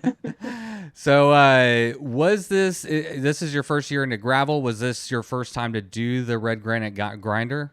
Yes, it was. Yeah. Okay. A lot of my team are the guys I've ridden with for years. They've all kind of done it, but it just kind of never really worked out in my schedule, or I was like, that's a long ride. Why would I want to do that? Well, why did you want to do it? That's a great question. This year was, I guess I have a free weekend. Why not ride my bike all day? I've been doing a lot more distance racing this year. I did like with doing back-to-back Boras epics so it's a day of single track, like 40 miles of single track, and then the gravel the next day. I don't remember the distance. It wasn't insanely long. I did 122 in May, and then did the Lutsen 99er in June. Always did the Schwamigan 40, and then just was like, well, let's see. I've been pushing my body this year and been doing really well. I'm like, can I handle it? Let's do it more of and I was going to ride with another teammate, and I said, well, I'm free. I'll ride with you, because he was getting kind of, I don't know if I can keep up with so-and-so. And I'm like, well, I don't have any plans. Sounds good. So was 144 your biggest ride to date? Yeah, pretty much. Wow. Okay. Yeah, it's fun. I think in my entire life. Yeah, that's awesome. I mean, it's when do you get the opportunity? And you wouldn't really, a lot of people don't just go and ride 150 miles on the weekend. Like it really does take an event, that excitement, having a bunch of other people out there to kind of motivate you to want to do it. It's like misery loves company. Yeah, I think my longest, I guess I could call it gravel drama in May, was 122, and that was, like I said, it was kind of a race, but it was more kind of a training ride. I don't really like, our group will go out, hey, we're doing a century, and I'm like, I don't want to do that. I think my longest training ride is maybe 50 miles, other than the Lutsen, and so I was just like, well, let's see what happens, but yeah. So since it was your first time to see the course, what were your thoughts on it? I mean, you came from mountain biking, all kinds of stuff. This had single track and all, really interesting, diverse course. So yeah, what were your thoughts on it? Well, I mean, I feel like I was like, I could ride the hike a bike. I understand why we had to walk, but it would have been fun to ride. And the downhill, I've ridden that downhill long time ago, and so the logs, you can kind of jump. I mean, Shane puts in a challenging course. I don't think the rain and snow helped at all. No. The single track, in the leaves, and it was well marked, and so that's kind of fun, but there you kind of get into, mountain bike mode. So it's a lot easier than some of these guys that are more roadies and getting into gravel. The top part, where we were on like the 2-track and it was soft and squishy, that was a little less fun. But it was trail, I don't know if they were old ATV or ski trail. I don't know what kind of trail they were, but with all the rain, I was kind of wishing I had a wider tire at that point. But yeah, I mean, it was, I know a lot of these small towns, from just growing up in different teams that were in our conference. It's like, oh yeah, I come out by the football field in Edgar. It's like, oh, I've been here, and then, oh, we're here, and then like, oh, now we're, it's like all this areas you go through. It's like, holy buckets. He covered a lot of ground, but yeah, I mean, I thought it was awesome. I did a 60-mile ride with a friend, and recently it was her longest ride to date. And I said, 60 miles is a long way. Like get in your car and drive 60 miles.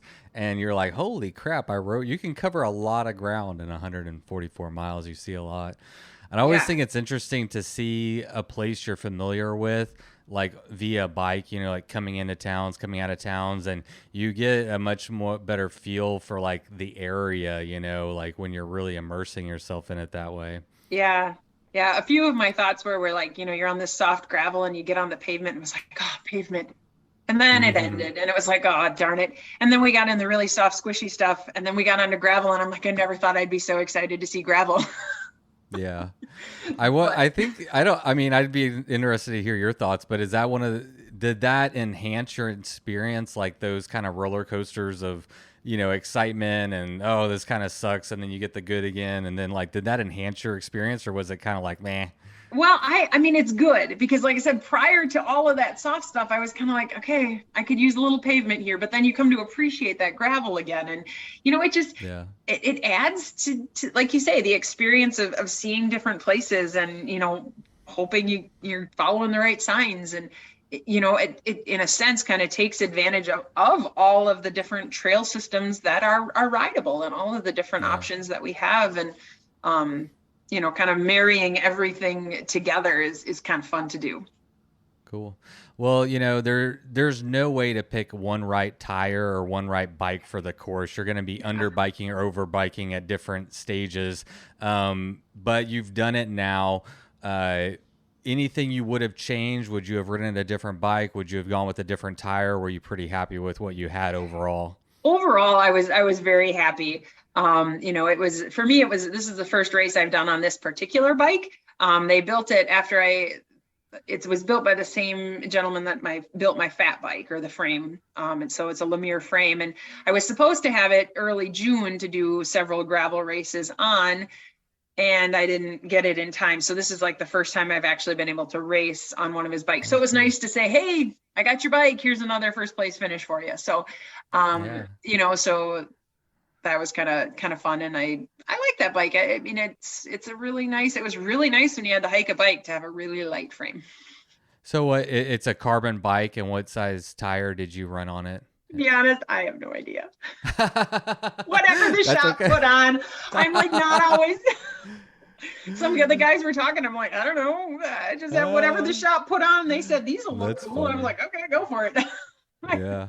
Hey, I can sympathize with you. I promise you, there's been many a times where people ask me about I don't know all the parts of my bike all the times, like I don't really care a whole lot. Like I'm like, is it working? Do I like it? Is there a problem? If there's a problem, I'll solve it. But otherwise I don't, it's more of a tool than an obsession of like.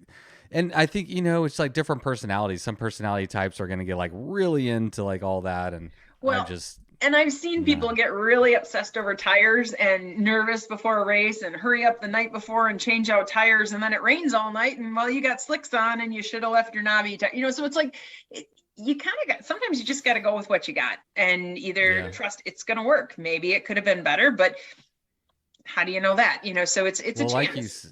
Like you said, that was a new bike. The whole thing was kind of a new experience. So really, you just needed to ride that bike and kind of learn what it does well and what it doesn't. So you probably, over 144 miles and all that mixed terrain, you probably learned a lot about that bike. And and it was fun. And I was glad I did a bike fit a couple of weeks ago because since I had it, I'm like, it just I don't feel great, and I'm really glad we did a bike fit. So yeah, it was fun. Yeah.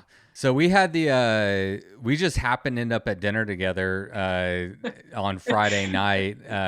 It was kind of funny because the restaurant/bar we went to was like just super crowded. And so just a group of us cyclists just kind of bunched together and got a table together.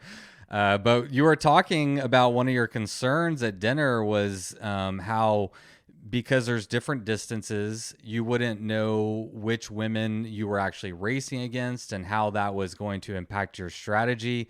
So I'm curious, like what happened and how did that all play out? Well, quite honestly, you're right. I didn't know how many women were going to be there. I ride with some strong women. And so I didn't know which ones were coming, or I had an idea, but I didn't, know. And I just sort of lined up. I always like, if it's a road rollout, I like to ride it at the front. I get as close to the front because I'd rather kind of get passed around than be like further back. Just because I know my comfort, because I get, I can go out hard and I get really like jittery and nervous. So I like to be with some of those stronger more stable riders, for sure. So I just hold on. How does being Sorry. I'm just trying to wrap my head around this. Like, how does being with the stronger riders calm you down? From a psychological perspective, I would think that would make you more jittery and more nervous. Well, so I've been in races where there's been crashes during rollouts, but typically closer to the front, you have your stronger riders that do that more often. And so they tend to be more steady on their bikes.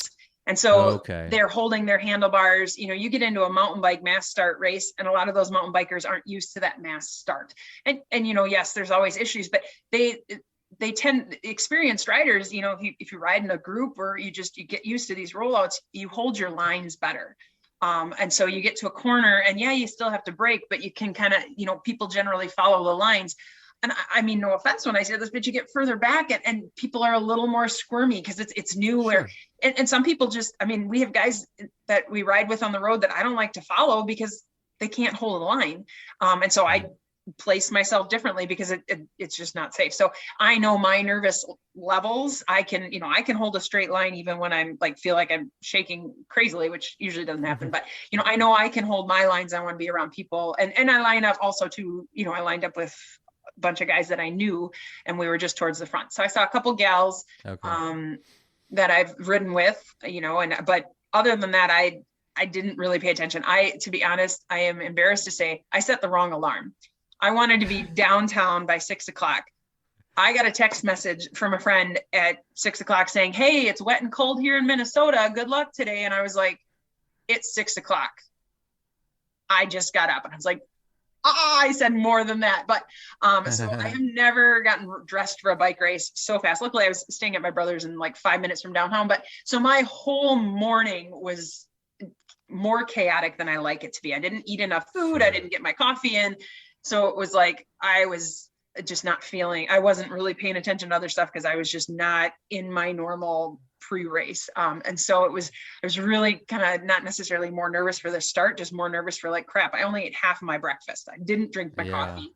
I wasn't like in my mental, like, okay, calm. I didn't have as much time to do that. So it was probably a little you were in full panic mode the entire time. I mean, all of your timelines are thrown off and you can't be anything but panicked and trying. Yeah. I can't believe I did that. And I'd been laying in bed for hours since like 2:30, just, when's my alarm going to go off? Do you think I ever checked my alarm? Anyway, so I really didn't pay attention to the women around me. And to be honest, with the rollout, we got going, got to the boardwalks. I mean, I feel like I was pretty far up ahead with the rollout. And then we had a little bit, the cop car turned one way. So we had a little bit of a detour, kind of joined back together. The boardwalks were ice. But once I start climbing I passed one gal climbing up Rib Mountain, and that was all I saw. So and at that point it was like, I'm just going to ride. I wanted to finish. If I did well, great. I just wanted to ride and see what I was capable of. But like I said, I was a bit frustrated with myself. I did not have the morning I wanted to have. And I definitely think it did impact my riding, because I would have liked to have been a little bit faster. Well, you still got the W. So, I mean, one thing you take away from that is, you didn't have the morning. You came in not prepared and just not a good mental place. And you were still able to perform really well and take the W. So, that there's some positive takeaway there. Yeah. But dude, okay. So I have to tell you, to make you feel better, I don't want to admit this, I was supposed to be on stage that morning, like giving like a little speech, like a little like go team go. And I set my alarm for PM and not 8 a.m. And so like I woke up at 7 whenever the race was starting. So I woke up in the exact same panic mode. I was like, fuck. Oh man, it was so. You and I were actually on the same page, and so I can definitely There must sympathize. have been And I something in spent the beer the night before. it might have been in the beer. It was Red Eye Brewing's fault, right? That's a brewery Which is, that we I went would say, to. one of the best restaurants in Wausau, and they have got pretty Yeah. good beer. So anyway, We had a great dinner. It was a wonderful dinner, and they released a new beer that was great and stuff. So, did you know that you were in the lead during the whole race? Like, I or guess did you just have? I had a general idea that I probably was, but I didn't really know. Once we got to the aid station at 100 miles, and that's when Shane's wife, what's her name? I can't think of her name. Pamela. Pamela. That's when Pamela said that I was the first one through. So, but I had no idea. At that point, you kind of check back behind you. I'm like, well, is somebody coming? Like, is there anybody Yeah. else behind me? So I didn't know where. Or, I had no gap spaces or anything like that. But note to my parents next year when they were friends that track us, because we all had to carry that tracker, would be like, hey, there's another girl coming behind you, because the text Yeah. messages come up on the Garmin. And actually, that's the other thing. I'm like, I could have used some motivational text messages while I was riding. You knew I was there. Keep going. Yeah. That would have been nice. Yeah, those actually help a ton. And yeah, getting those little cues, because you don't want to be checking the tracker while you're out there. Right. So, what is your personal comfortability, your comfort level with kind of being where you think you're in the front, but you don't know if someone's making a strong pull on you from on back? Like, how comfortable were you in that position? What was your kind of strategy? Well, I was, I've been in races where you do well and it's like you get that little bit of a push. I did one a few weeks ago where I had no idea I was in first place. Even when I crossed the line, it was kind of funny. They announced my name, and then this gal comes up to me. She's like, I got to take your picture. And I was like, okay, I think you're first. And I'm like, you think? So sometimes it's nice when there's spectators to say kind of where you're at, because it gives you that little bit of push. Otherwise, you don't know if you're further ahead, you're further behind, So I just rode, and I'm like, okay, I got to save a little bit, because if somebody does come up, I know I got to have a little bit for that gumption, the last couple miles if I have to push. There's a lot of climbing in the last 10 miles, so I'm like, okay. Right. Where are my limits? What am I at? And so I didn't really know. So I just sort of tried to stay consistent throughout the whole ride.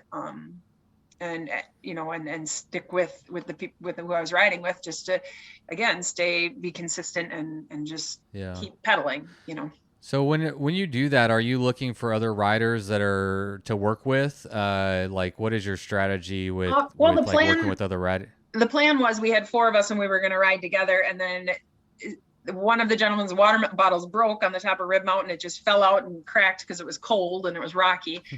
So then we had kind of slowed up at a water stop, and the 2 guys in front of us, I don't know if I didn't communicate loud enough or whatever, and they kind of kept going and we weren't able to bridge back up. And so, we rode together. Benefit too is apparently I loaded the route to my Garmin, but it wasn't there on the start line. So I'm like, sorry.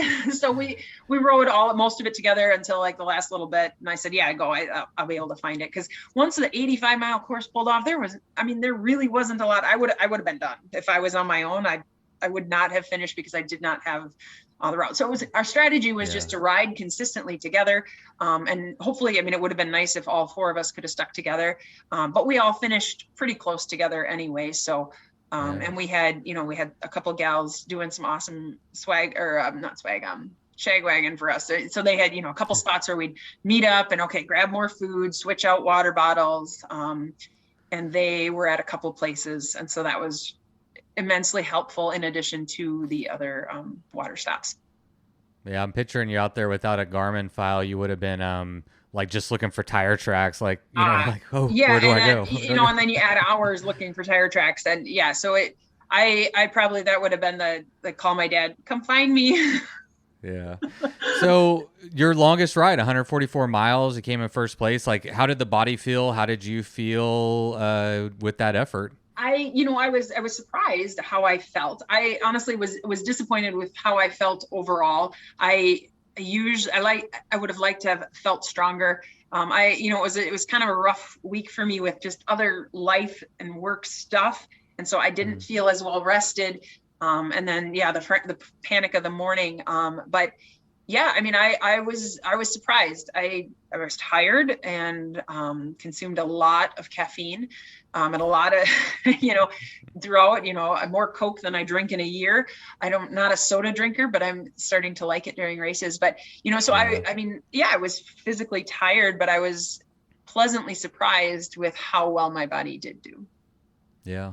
It just speaks to you got, not really room to grow, but it sounds like more like you have the opportunity to kind of come into races and events in a better situation, a little more calm, a little more well prepared, and probably better. Well, I don't know. You can't get it better than first. I guess you can go faster. Yeah, faster. It'd be my goal for next year, or as someone said, defend my title. Yeah, that was my next question. Will you be back to defend your title? Probably. They sent me an email today. There was some confusion with awards, so I have an entry for next year. So I guess so. Nice. Well, good. And you got to. Yeah, good. I want to do it, but I also want to do better because, like I said, I want to feel better with my own performance. I mean, I'm pleased with how I did, and I'm excited that I could finish it. But I'd like to do it again and try, see where I can end up. It's always a measuring stick, hopefully, against ourselves, and we're not taking like the other people as seriously. Yes, it's nice to win and all that, but it's like, being honest with yourself about, oh, could I do better? Or damn, I did really good and I feel great or whatever. But just that kind of, that internal measuring stick of where you want to be is hopefully the most important one. Yeah. Well, thank you very much. I'll let you go hang out with your kiddos. I appreciate you taking the time. I had a great time meeting you and hanging out in Wisconsin. Everybody was great, and I enjoyed my experience. Sounds like you did too. Yeah, I did. It was pleasant to meet you on Friday, and who'd have thought we'd still be chatting. I know. Awesome. The stars aligned, let's do it again. Sounds like a plan. Thank you so much, Patrick. All right, Maria. Take care. Bye-bye. You too. Bye. Well, Shane, we're sitting here in your house the day after the Red Granite Grinder. And first off, I would really like to thank you for the hospitality that you've shown me. I appreciate you bringing me out here. I appreciate you putting this on my radar. We went out to dinner with your family. Really good having you here. Yeah, man. I mean, I want to give a shout out to Alex and Iron Bull and just everybody who I was able to meet. This has been an absolutely enriching experience. Everyone has been just so kind, so accommodating and friendly, and it's been a really great experience for me. And I appreciate you being a part of that and bringing me out here. Yeah, you're welcome. Thanks for coming out. Absolutely. So, how are you feeling now, stress level, anxiety level wise, as opposed to how you were feeling maybe 2 days ago? It's definitely a lot better. So it's kind of the calm after the storm. Yeah. How many people did you have sign up? 360-ish. I don't know the exact numbers, but because we had some that came in the last minute. So wow, it might have been even a little more than that. That's crazy. But then there was a few that didn't start. So I would say around 350, 360. Okay. That's a lot. How many, what was the most you've had prior to that? Just over 300 last year.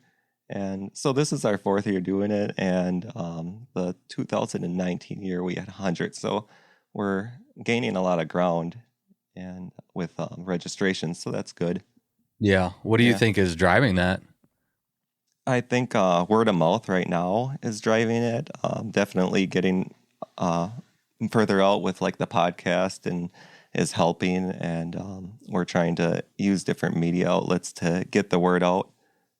Yeah, it was pretty cool. There was quite a few people I met who heard about us on the podcast and came out because of that. And yeah, so that was really cool because now everybody tells me, "Oh, you like rivers? I know you like rivers." Now that I heard the podcast, so. I don't even remember the rivers part, but I guess you emphasized that pretty well. Right, it just kind of stuck with people. It's just one of those things that now I'm known for, I guess. I was talking to your friend, it's Chris, right? Chris Schatz? Yep, Chris Yeah. Schatz. And he was telling me that you have a love for sand. Yeah. So maybe it's the beach. You mix the water with the sand and you like the Yeah. beachy vibe. I don't really know. Yeah, I do because I have a fat bike, so I do like to use that in the summer too. Yeah. It's nice to get that out, and fat bikes are great on the sand, of course. Yeah, absolutely. So what are some of the things like leading up to the race that you as the race director, like what keeps you up at night? What do you worry about? Like if everybody is going to be happy at the start, if all these land sections are going well. One of the things that I kind of worry about is when I take it around some farmer's cornfield, what if they're harvesting at the time? Because some of these cornfields, like the landowner owns it, but they rent it out to a larger farm, and they kind of have no control over if they're going to be harvesting at the time. So that's kind of one thing that I worry about. Obviously, the safety of the racers Okay, is something. let's pause Okay. on the tractors real quick, or Yeah. the So what does that look like if they are harvesting when the race is going on? There's just a lot of really large equipment coming through, combines with heads on them that are as wide as the road. And I'm talking about the gravel roads, not their little farm access roads. And then they're hauling in, a lot of the big farms use semi-trucks to transfer the crop into the semi-truck and haul it back to the farm. So there's semi-trucks going in and out of that cornfield. Okay. So would those the people doing the harvesting really would have no idea there's a bike race going on? Yeah, right. Okay. So it's a potential safety issue where cyclists need to be aware. Do you let people know, or would you even know that that's going to be happening? Well, I might not know that's going to be happening, but the landowner should kind of get an information from those farms that they are going to be harvesting. So I'm hoping if that ever does happen, that information gets transferred to me. How much of the route could be potentially impacted? Obviously, it wasn't this year, Yeah. but just in general, like how much of the route are we talking about here? There's 2 sections that I kind of keep in mind right now, and they're like half-mile long sections. Okay. Yeah, so it's not a big deal, but it's something that all of a sudden I would have to go out there and remark the course and move it Right. quickly. Right. So safety, obviously, Yes. a big. I think for me as a race director, I can't imagine it's not on everybody's top of the list is Yeah. safety. Yeah, so that's just something that always weighs on, I'm sure, every race director, as it does myself. Yeah. And this year, do we have any issues? Any reports No big issues other than some just scrapes and bruises. from accidents caused, self-inflicted accidents? Yeah. One guy came in, he had the very last guy that came in on the 144. He came in at 8:48, and our cutoff for the cutoff line is 9:00. So he came in 12 minutes before the cutoff line. And he takes off his helmet. He has blood running down his forehead. And I said, "Oh man, are you okay?" And he said, "Yeah, I took a fall at mile 10. I'm like, "Mile 10? Yeah, coming down Rib Mountain down the grade." He said he got on it a little too much coming down the grade and went over the bars. Okay. And he was on a solid bike for that hill. He was on a Fargo. I think he had like 2.6s on it. Wow. Well, I didn't get a chance to see Rib Mountain, unfortunately, other than, I mean, I saw it, but I didn't get it up close and personal view, but I did hear a lot of reports about it. Yeah. I mean, it was slick so I mean, it probably just hit like a bad line or something like that. Right. Yeah, because coming down off the mountain, you're riding it's a wide hiking trail that comes from the quarry. The quarry is at the top of the mountain, and it's an old abandoned quarry. And the path coming down is as wide as like a 2-track path in the woods, but you're going down at a pretty good elevation grade. And there's railroad ties that to help prevent runoff. And so you got to like hop those railroad ties at the same time. Mm-hmm. So that adds the extra challenge. So one thing that I was hearing about that I wanted to get clarification on, or just out of curiosity, is my understanding is the way you're accessing Rib Mountain is a special use, and a certain portion of it has to be hiked. You can't ride your bike. Yes, that's correct. Can you walk me through what? I'm just curious. Like, what is that? It's hiking trails all year long, and nobody had ever had access to biking on Rib Mountain in the past, and we're the first to be able to do that, which we're really proud of, and hoping that foot in the door helps us get even further with more access on some trails up there. But the first few years, we had one single line that people had to hike down. This year, we had two different paths. We used two different hiking trails, and we label it as choose your own adventure. And it was like Russian roulette, and each racer had a choice on which line they could choose. Well, some of the race teams that were smart about this went up there hiking the day before and figured out which line was the best to use. Smart. To me, it's not that big of a difference, but these guys, I mean, they want to get the best leverage they can. Yeah.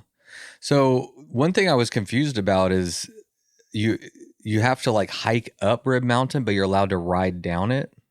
No, we ride up the road that leads to the top, Mm-hmm. and then there's some trails at the top, some hiking trails at the very top that are in very rocky areas where you have to kind of shoulder your bike anyway on some of those sections.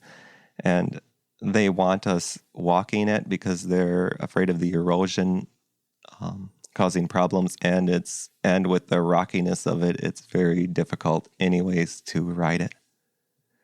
And then once we get to a certain point where it kind of levels out and then goes downhill, then we can mount our bikes and start riding down. So essentially, you're still on a hiking trail, but you've negotiated. This is a state park. Yes, it's a state park. You've negotiated with the land manager to, okay, at this point you can start riding, and that's okay. Correct.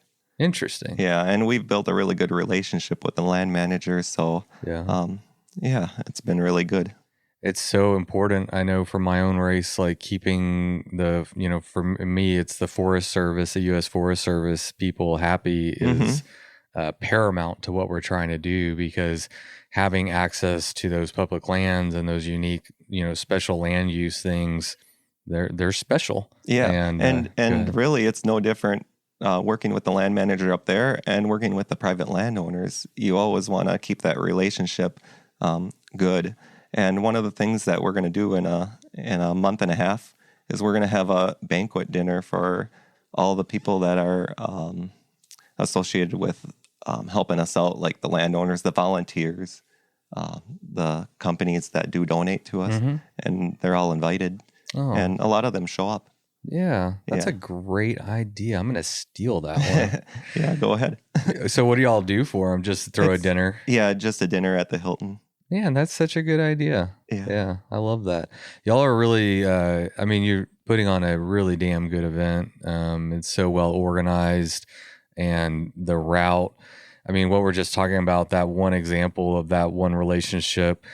How many of those special land use sections are on the route? Do you know offhand? Like, how many private land sections do we have? Well, private, but the state land, I don't know about that hiking trail at mile 50 that we were on, or the running trail, and the different, private land. Like, how many different relationships are you having to make, maintain, and coordinate with every single year to host this event? It's close to 20. I don't have the exact number, but yeah, Wow. it's a lot of people that we have to communicate with throughout the year and make sure that we have access to. The one that we really have to work on is the one up north in the 144 mile section, and that's the one you were riding with me. You were driving along in the car with me when I was riding on the Thursday Thursday group ride. Mm-hmm. And that section is so extremely important that we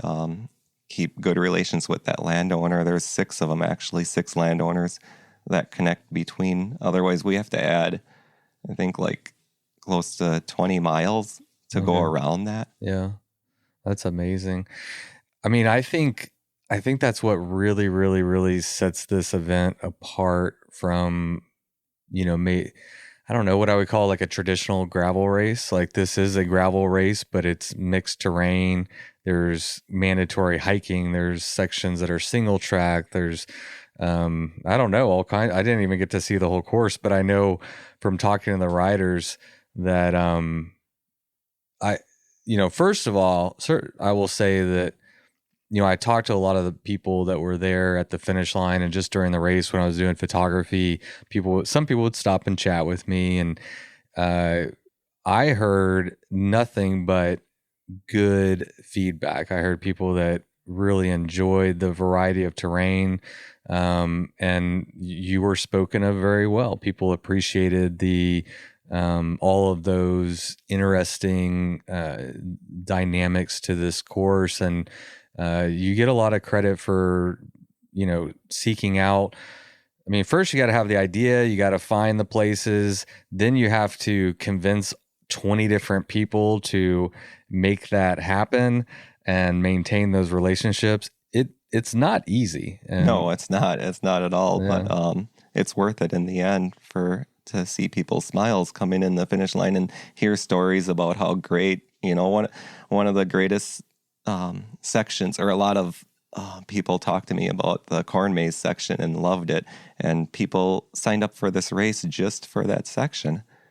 And that was amazing to hear. Yeah. That corn maze section sounds cool. I wish I saw it. It's hard not to see the whole thing. When I was doing my photography, I don't like to just stay in one spot because I'm looking to kind of hopefully tell the overall story of the event and have different compositions. And, so I think I got around pretty well and saw a good majority of it. And then kind of I was well informed from the racers, what sections they like, what they thought about it.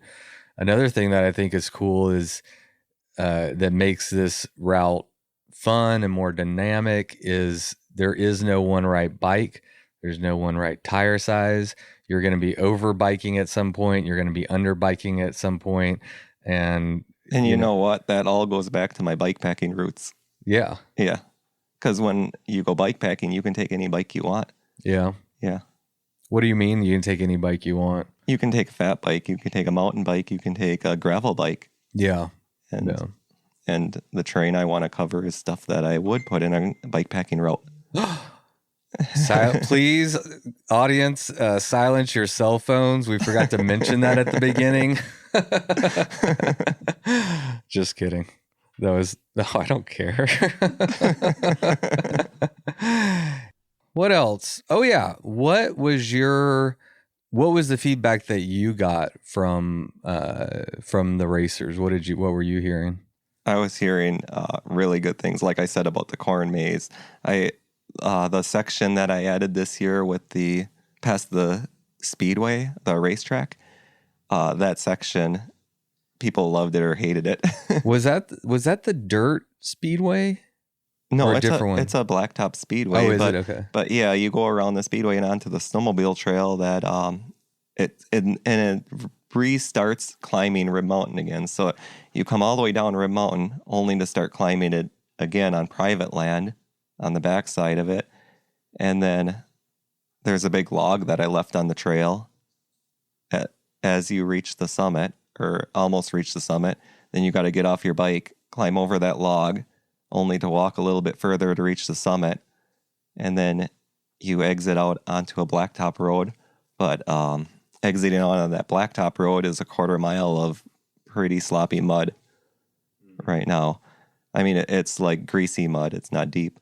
I heard one person say that I don't want to name any names anywhere, but a well-experienced racer who has entered a lot of different gravel races, and they said that this was by far the best one that they'd ever ridden. Yeah, I hear that over and over again. I hear people going down south to Unbound and they like this better for the scenery. And I don't want to throw Unbound under, but I mean, because Unbound is great, but Yeah, absolutely. Yeah. Well, we really do want diversity of experiences, right? We don't, like, Unbound is Unbound. You don't want to create another Unbound. No, mine is its own type of race. Yeah, absolutely. No shade. I mean, that's kind of, that should be the fun, is having options of different terrain and courses, and, and there's all kinds of people, and there should be all kinds of experiences and opportunities to kind of match that. And so I think I love the outside the box thinking that's going on here. And I don't know, man, my hat's off to you, because I know, actually I don't know. I have a small glimpse and a window into how difficult it is to build a route like this and maintain those relationships. And I can't imagine that, you're not feeling anything other than being pretty relieved and stoked at this moment to have 350 plus people go out and hear nothing but positive feedback. Yeah, and when we do our racer surveys at the end, we hear nothing but positive on those racer surveys. So that's really important to us too, that racers do fill that out. That is hugely important to me too. Like I want to know. Mm-hmm. I want to know what was good. I want to know what was bad, and that allows me to do better next time. Right. Right. So in that vein, what, if anything, do you think you might change for next year? I always have tons of stuff in my mind, and I'm not going to say those things because I don't know what I can make come true or not or happen, but I have lots of ideas. Are those ideas spurred by feedback you're receiving, or just your own desire to keep mixing it up and making it unique in different ways? I don't have any ideas right now that are spurred by feedback. A lot of the stuff is just in my mind. This is what I want. I want to do this, but I gotta look for the right situation to make this happen.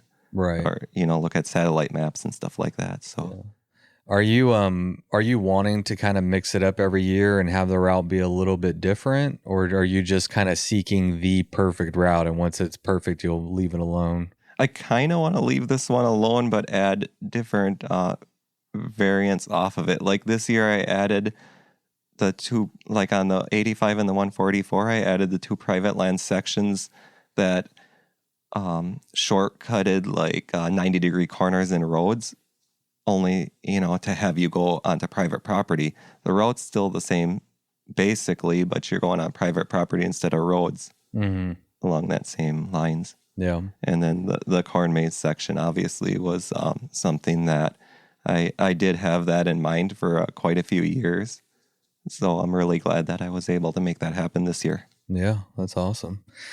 Well, I mean, by all accounts, you didn't lie to me when you were bringing me up here. You were telling me good things. I didn't think you were lying to me, but I got to see it firsthand. The area is beautiful. The route is challenging but fun. It's different. It's got its own special twist on it, and you can only experience that at your race for all the reasons that we talked about. So, I mean, congratulations to you for hosting a great event, and thank you for, making this event available, like this opportunity available, not just to myself, but I mean, hundreds of people that came and got to experience this. So, right. Thank you. To you. Thank you for that. And this year, I want to say too, that we had 13 states come out here, all the way from, we had 2 or 3 people from Washington State here. Wow. So we feel pretty proud of that right now. Absolutely. Yeah. And as the word goes out, people are just going to be coming from further and further. Right. And that's just going to be, you get your first international one, I bet, soon, I mean, that's right. Cool. That's cool to reach so many people and give them an experience, like let them experience your backyard and see what you see. It's always neat. I know you mentioned that you're going to be headed to the Danger Bird. So what do you got going on there? So I'm going down to the New Mexico Bikepacking Summit, and I'll be doing the Danger Bird, but I'm also going to have a table set up there for Iron Bull. So if anybody wants to come and talk to me about the Red Granite Grinder, they can come and see me at the table at on Friday. Yeah, that's the Makers Workshop, or what does he call that? Yeah, Something I think it's something like that. Yeah. I was there last year. Matt does that's another just very well done event. He's got a lot of community support. It's so well done, and that Meet the Maker, I think that's what it's called, Meet the Maker, I believe.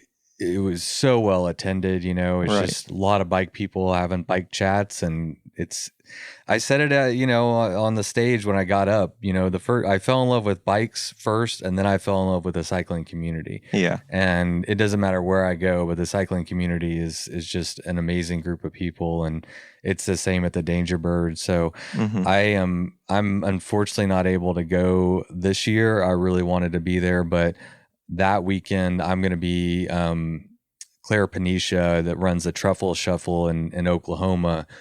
She's bringing me out to help her run that event.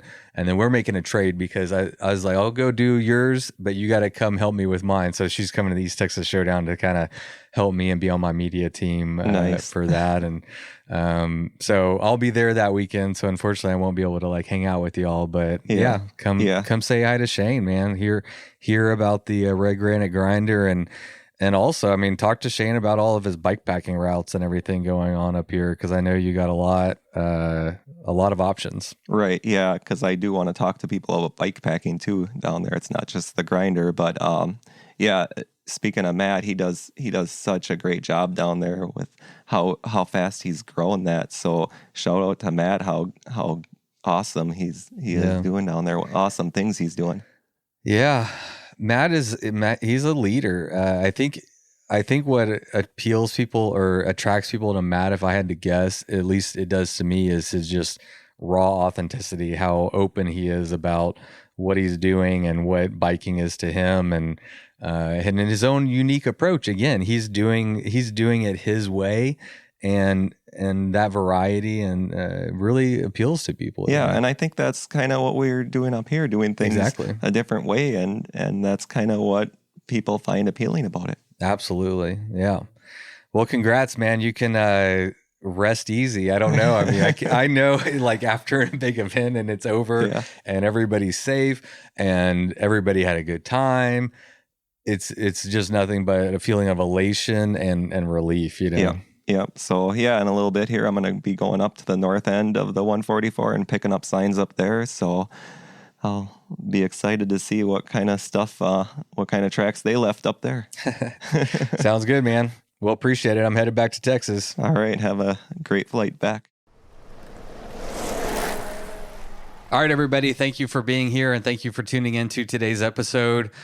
As we peek over the fence into the world of gravel cycling and gravel racing, I hope you enjoyed it.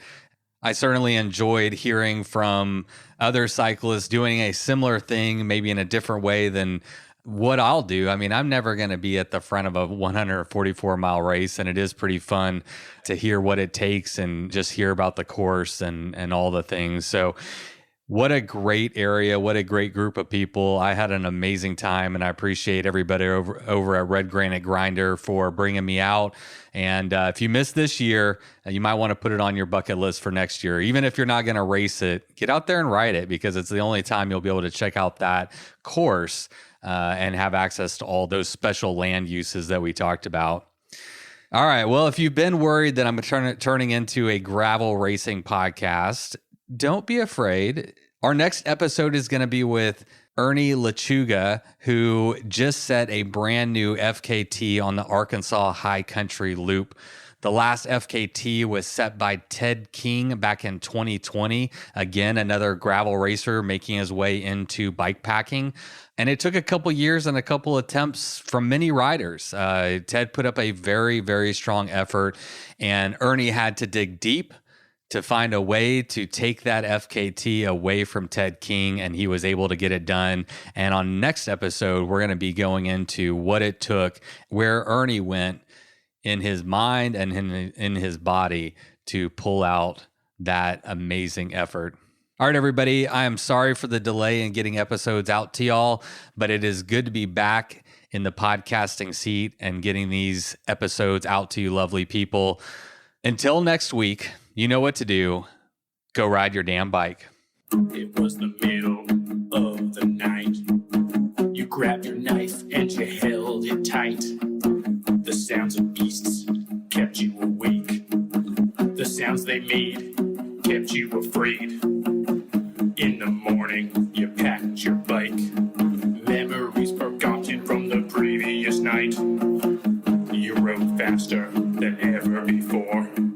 Was it your imagination or merely folklore? Fear turned into strength as you pushed further. Every pedal stroke stronger and firmer. Your bike feels weightless, your legs aren't tired. You think to yourself, just a few more miles.